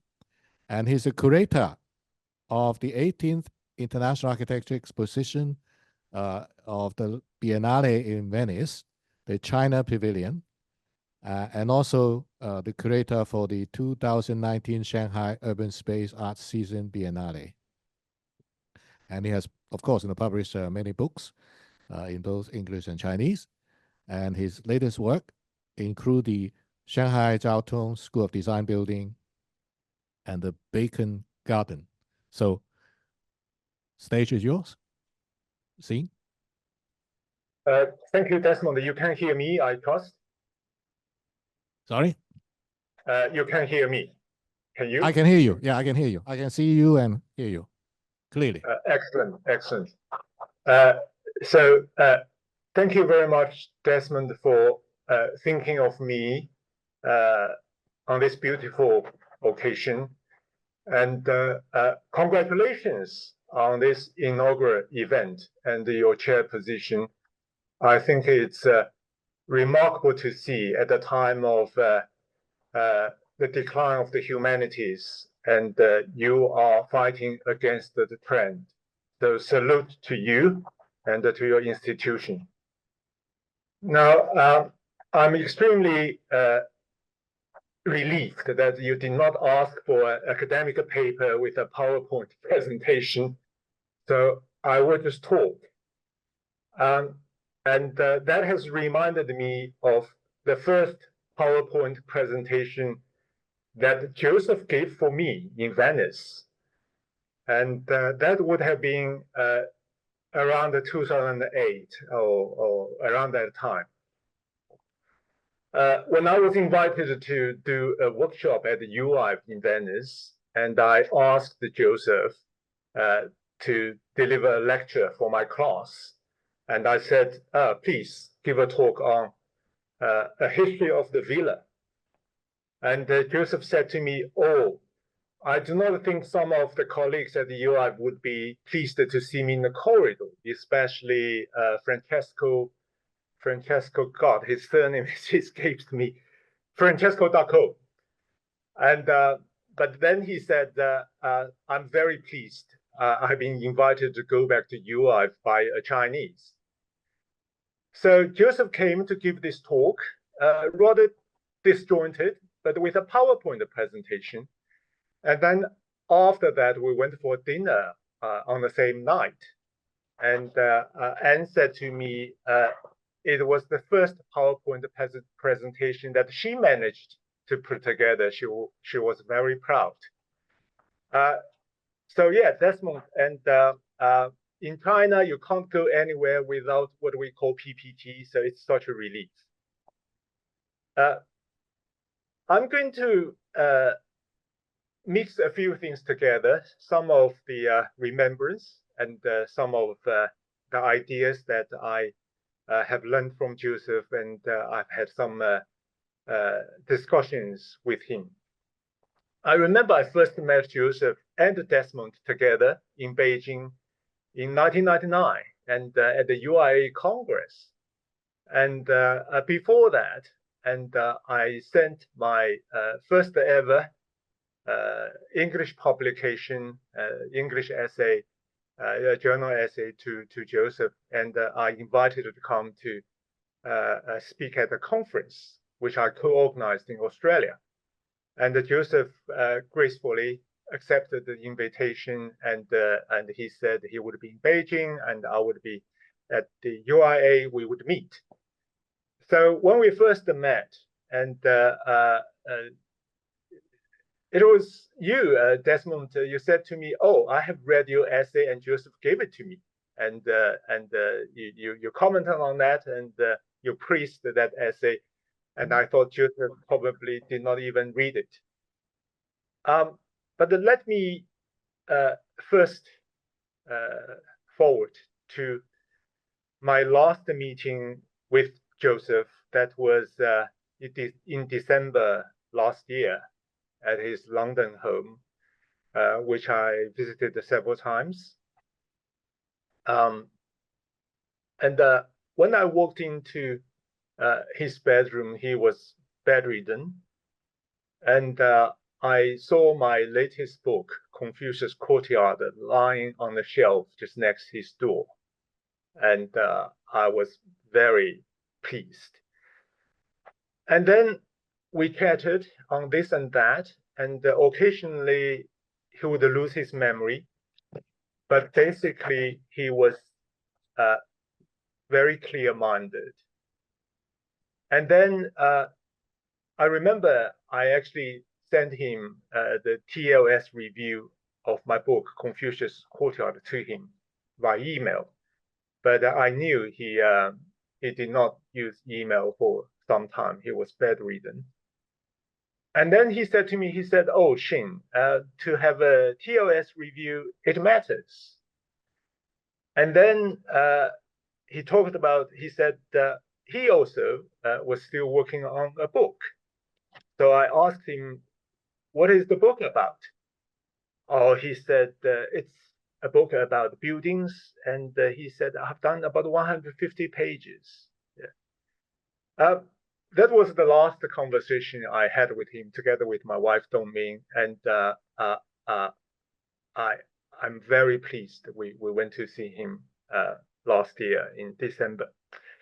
So Desmond, you asked me to quote Joseph and on this occasion, and it's not an exact quote, but I think I've remembered. He wrote about this, and he probably said on many occasions, that is, history teaches us nothing, but we can learn from history. Now, I'm going to offer two more quotes, and as a bit of wayward sallies, and I think that's Joseph's words, and I have learned from one of his books. One is from Jonathan Spence, and he was a very well-known sinologist, and I must admit, not one of my favorite writers on Chinese history, but he was extremely popular. But I do like this particular quote. He said, we remember what we choose to remember. Now, speaking about historian, which we all acknowledge, and we are deeply influenced by Joseph as an architecture historian. And there's another quote from, again, a sinologist, but really a Renaissance man. He spent many years in Australia, Pierre Rykwert, and he had a pen name, Simon Leys. He said, a historian is the novelist of the past. A novelist is the historian of the present. And I think they are, to me, very fitting on this occasion to remember Joseph and his lifelong battle against what I call, or what I summarize as a scientific or rational interpretation, understanding of the city and the architecture, as well as man and the society. Hence, we have Joseph's anthropological worldview of architecture. And I think AI was mentioned. I recall by other speakers, probably by Neil Leach. And I think in all time, this has brought to a head, particularly this view of the world, this view of history. Once again, has been brought to a head by the rapid development and the use of AI. And I must remind my colleagues, and I constantly remind myself,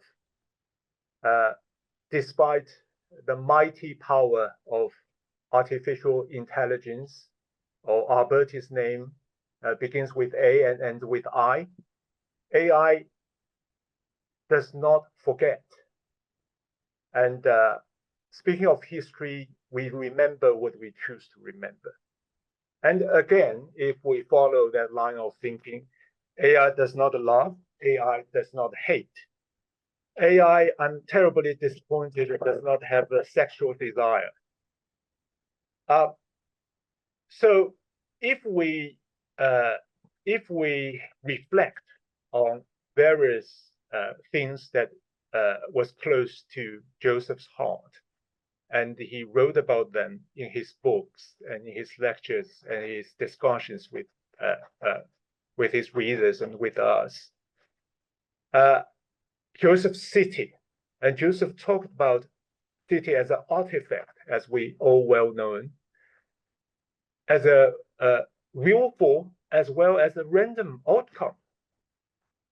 So the mysterious part, I think the previous speaker talked about, yeah, the world has always been messy. Indeed, it has always been. And Joseph's primitive heart, the very first, hence the ideal model of the world and also the self. We should not forget about that. if we no longer have a shared world view, and to say the least, architecture can still be an art of imitation, and hence Joseph's rediscovery of Eileen Gray. I think Wilfried Wang will talk about that. And on human person, Joseph mentioned several times, and on himself, his fate and his face. Desmond, you beautifully crafted the speech at the very beginning, talk about Joseph as a human person. And I recall some beautiful times, and my wife and I and all children spent together with Joseph and also with Lawrence Neal and Andrea. Lawrence will speak today. Anne's comments on my son Shui as being charming and his future life would have been very easy if he continued to be like that, and Joseph, enthusiastically endorsed that observation. And Joseph's distaste for Aldo Rossi and his typologies. I remember on one occasion, possibly in Italy, and somehow Rossi was mentioned by other colleagues, and I think it was at UIF. And Joseph talked about this anecdote, and he once had a drink with Rossi, and he said to Rossi, "And why you look so depressed? You're doing very well, and you are in control and influential." And Rossi said, "Yeah, true, but some critics are still kicking me, and you are one of them." So Rossi was not subtle. And his dancing column as the human body, and I think Joseph would have been disappointed by a Chinese scholar's book on the Chinese pillars, which did not come from human body, but it came from plants and the floral. And I did not actually bring this up with Joseph to have some discussions. And another occasion I would like to share with my colleagues and friends here is that I think it was around 2017. And at that time, I did not know I was going to return to China. But I was preparing my book, Confucius Courtyard. So Dongmi and I went to London, and we had a dinner with Joseph at Savile. And I forthrightly presented the outline of the book to Joseph. And Joseph looked at it and simply said, "Well, I would like to read it." And then quickly switched to some more delicious anecdotes, and we thoroughly enjoyed the dinner.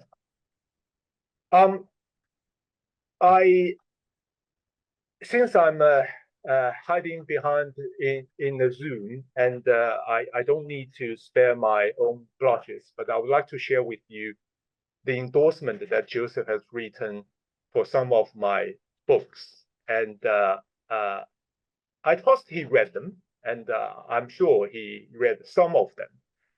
But his very succinct words and his quintessential economy of words and the elegance of them, I think it is shown beautifully in those endorsements. And many years ago, in my youth, when I published my second book in English, and it is about the minorities architecture in southern China, and the book is titled Allegorical Architecture. And this is what Joseph has written on the cover. And he said, this seems a specialized study of a minority group in Southeast Asia, whose partially transcribed language he learned while studying their buildings. Yet Xing Ruan has used this marvelous miniature to illuminate the complex relation between many other societies, their daily life, their rituals and the ceremonies, and their buildings. But the book is much more. Xing Ruan extrapolates from this miniature a timely and a very important reminder of how building and behavior interweave, and how essential some understanding of that complex and vital relation must be for the future of the built environment. And I think that shows, on the one hand, and there was this penetrating understanding of the subject matter after he quickly scanned at the book. On the other hand, and the quote is about his work and his thinking. Now, my recent book, Confucius Courtyard, subtitled Architecture, Philosophy, and the Good Life in China. And Joseph probably only read it, but he wrote this beautiful and succinct one sentence, which is printed on the book cover. He said, "An enchanting story, paradoxically woven round a void, the courtyard. It offers a fresh account of the transformations of the Chinese city." All right, enough of that. And I have to ask you, Desmond, and everyone to forgive me for giving you this disjointed reflection and remembrance. It's not a well-structured academic talk. And I have to say, Joseph is not an eloquent speaker at all. And I remember, now I can see Lawrence Neil on the screen. I remember at Lawrence's retirement party, and indeed we had this splendid party in the Sydney Opera House. And Joseph and Anne came, and it was such a celebrated occasion, and I rented my formal suit and also bow tie from a shop in Sydney. But Joseph and Anne came with two huge suitcases, and they brought their own attire with them. And Joseph was the star speaker, and he gave a talk to celebrate Lawrence's retirement. But as it happened before, I saw that before, and Joseph got distracted during the talk, and he forgot what he was going to say. And it was this prolonged period of silence, a little uncomfortable. And all of a sudden, Joseph thought about an essay that I wrote about on Lawrence Neil's work, titled Flower Architecture. And Joseph quoted that essay and talked about that essay, and I was, of course, very pleased. So reflecting on Joseph being a beautiful writer and a tremendous and remarkable historian, but not a very eloquent speaker, that has brought me back to Confucius and my book, Confucius Courtyard. Now, Confucius once said, be very careful with those eloquent speakers, and do not try to please with singing and dancing. Do not please your audiences, and of course, speaking metaphorically.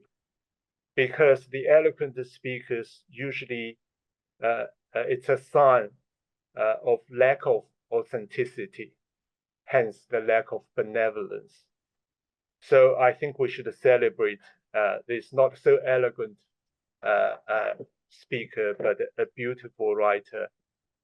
And I know myself, and perhaps most of us, will never remotely reach the level of Joseph's scholarly accomplishments. But we can always use him as a model. So, well, Joseph, the genuine humanist. Thank you. Thank you. Thank you, Xing. Our final speaker for the morning session, and I'll hand over to Trevor. Thank you, Desmond. I think it's completely appropriate that the morning session end with the current president of CICA, and you've heard a fair bit about CICA through the morning. Wilfried Wang has got an extremely distinguished academic and architectural career. Born in Hamburg and with a practice still based in Berlin, he's currently a distinguished professor at Tongji University in Shanghai. Please take it away, Wilfried Wang. Thank you, Trevor. Thank you, Desmond. Thank you for your organization. I know how complex and difficult it is, and I think you have been amazing in your patience and your oversight and absolute control.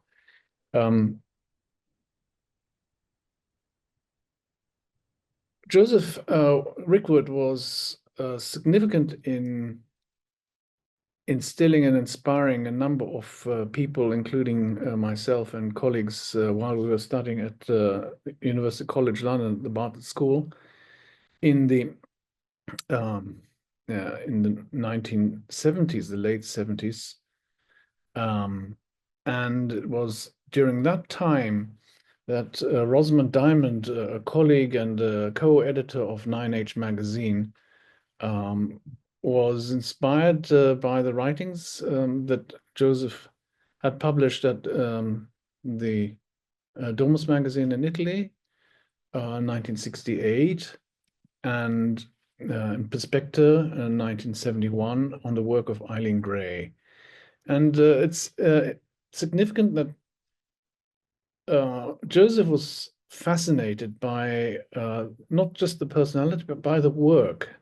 Though in his text, he hardly actually analyzes the work. He just says that it is of an exceptional quality, even though there are these three excellent cases. So it was these early writings, and I think one can safely say that Joseph Rykwert was a pioneer in rediscovering certain figures, including Adolf Loos, and Adolf Loos was an exhibition that a colleague and I worked on in London in 1985, and we met Joseph for conversations and advice. But I'm going to talk about how this writing inspired Rosamund, myself, and others around 9H to look more closely at Eileen Gray's work. So there was the sources of inspiration for subsequent research. And we come across Prunella Clough on the one hand, who was Eileen Gray's niece, and Peter Adam, who was a friend of Eileen Gray and later became the biographer with the well-known book. And through both of these, we come across letters that Eileen Gray wrote to Prunella, which have survived. And I want to share a number of these with you because they make reference to Joseph. And here's a letter, not dated, but we can analyze the actual day of this letter to the 18th November 1967, because Eileen Gray writes to Prunella, "Dear Prue," because she says that the pound was, in the second paragraph, they've devalued the pound. So Saturday was the day that the Bank of England devalued the pound, and in the next paragraph, you'll tell me, won't you, by chance you happen to see Rykwert, whether he's changed his mind, decided he doesn't want the documents that Eileen Gray was offering to Rykwert to be deposited in the University of Essex. So this is 1967, and 1968 is when Rykwert publishes his essay in Domus. And another letter, probably also 1967, there's JR really is an extraordinary person. Please tell him I'm very grateful. I realized when he came to see me, he was able to get up and make a conference totally unprepared, for he was due at the Beaux-Arts at 6. And so there are these fragments. Another letter yesterday, Joseph telephoned and came. he's really rather mad, and so on. I won't go on in detail, but just to say that Rykwert had a significant impact on the re-valuation of Eileen Gray's work, and she really felt quite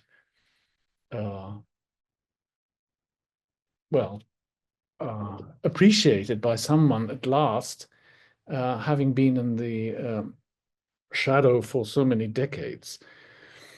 But I don't want to dwell on this these personal notes because they are sort of the interpersonal aspects. What fascinated me subsequently was, what was it that Joseph Rykwert saw in the work? Yeah, and there's another section. What was the quality that he identified? And it was this question that kept lingering in my mind. And we came across the work of Jean-Paul Rayon, who had surveyed this magnificent house, a summer house that Eileen Gray designed for Jean Badawić, her friend, her close friend, and she donated this building to him, which has been restored a few years ago. And this is Jean-Paul Rayon's isometric projection after he had taken measured drawings of everything that included also furniture pieces. The then owner who Jean-Paul Rayon visited, Marie-Claude Gilbert, Zurich gallerist, who had bought the building at an auction after she was contacted by Le Corbusier to attend this auction with cash. Jean-Paul Rayon knocked at the door in 1973-74 to ask whether he could survey this building, because he said it was a very important building of modern architecture, having been designed by Eileen Gray and Jean Badawić. And Marie-Claude Gilbert, who answered the door, retorted, "No, it's not designed by them. It was designed by Le Corbusier." So Le Corbusier never told her that it wasn't his design. In fact, quite the contrary, he left her under the impression that it was his building.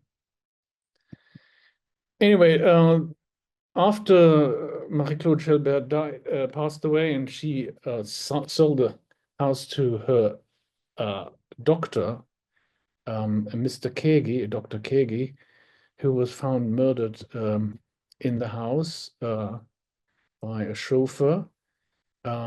The house was abandoned and later looked like this. The Le Corbusier murals still relatively intact. And they have been, the house has been restored. All the pieces of furniture have been reconstructed. And they decided quite wisely to include a movable screen so that the living room would not be impacted by Le Corbusier's murals.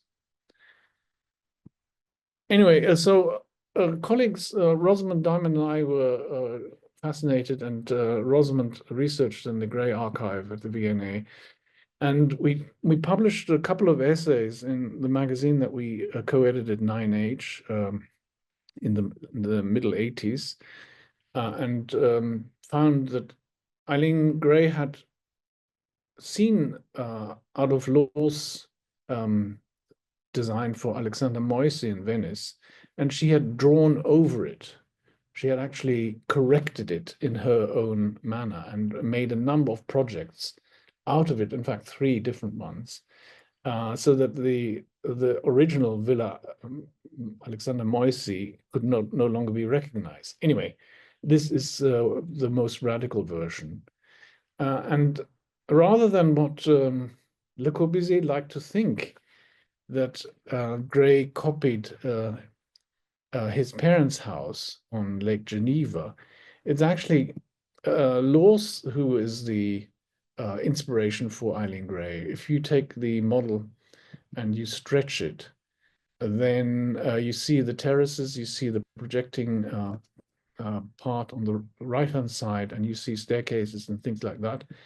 And I would submit to you that that is the major inspiration for Eileen Gray's E1027. So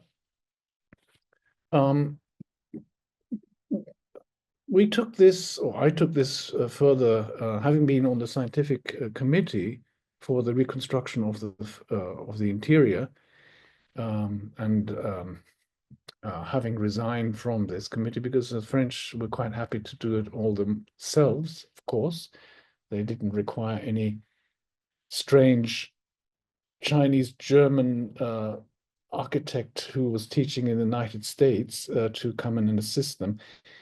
I said, okay, you don't want any of our help, that's fine, we'll do the research ourselves based on the things that we can find. Here's Eileen Gray's drawing of the schema for the master bedroom. The master bedroom says, anyway, so we took it to design reconstruct every single piece. And I just want to share some of them, including this double folding piece, which took us 2.5 years to reconstruct. There are no drawings for this. And so we based it on the photographs. And this is the final product, which I'm showing you as it folds. It's an incredible piece. This piece on its own would merit a lecture, but there are 26 items which Gray designed for this bedroom. Each one of them could be explained at length. And we put this building or this room together in order to explain how meticulous, how careful, how well composed and thought out Eileen Gray imagined a modern interior that follows quite strict geometric rules. You can't see the golden section, but it's embedded everywhere. And yet it looks a relaxed composition. And that's kind of an incredible quality that Gray achieved in this particular building. You see in the foreground a coiffeuse, an adjustable drawing table and lectern, which took us also 2.5 years to reconstruct because there are no drawings of that. And all of this here is just an amazing composition with this folding mirror that works in tandem with a mirror here with a coiffeuse. So you sit on this bar stool and you're able to see the back of your head when you move these two mirrors together. People wouldn't discover this if you hadn't been in the space or if you hadn't been able to sit in here. So this reconstruction was an absolutely essential experience to try and reassemble what Eileen Gray had achieved, where drawings are mute, where texts don't describe all the kind of wealth and inventiveness in the work. So we owe this piece of research to Joseph's inspiration and interest in pioneers in modern architecture. Thank you.